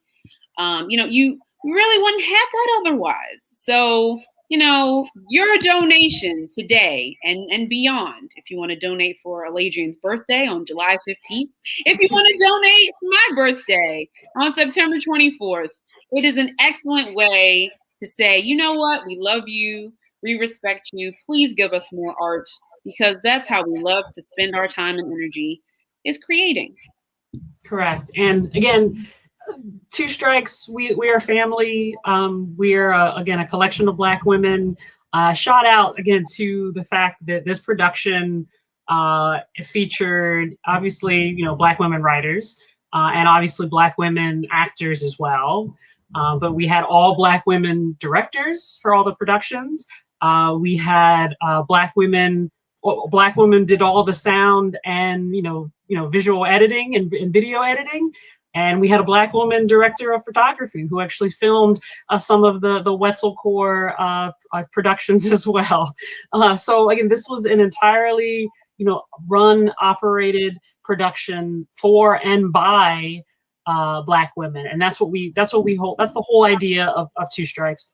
We want to be a beacon of hope. We want to be a place where Black women feel empowered and comfortable, surrounded by like-minded people who just want the best things for them, and to be able to provide, you know, support and just be able to kind of be there, right? And try new things and do what you got to do, right? So we really, really appreciate all of the directors, the playwrights, the actors, everyone who was involved in this presentation, and special shout out again to Fells Point Corner Theater for your co-partnership in this and allowing us to use also the theater space for some of the recordings as well. So, you know, thank you so much to everyone. Thank you everyone for watching. And that concludes our Juneteenth event.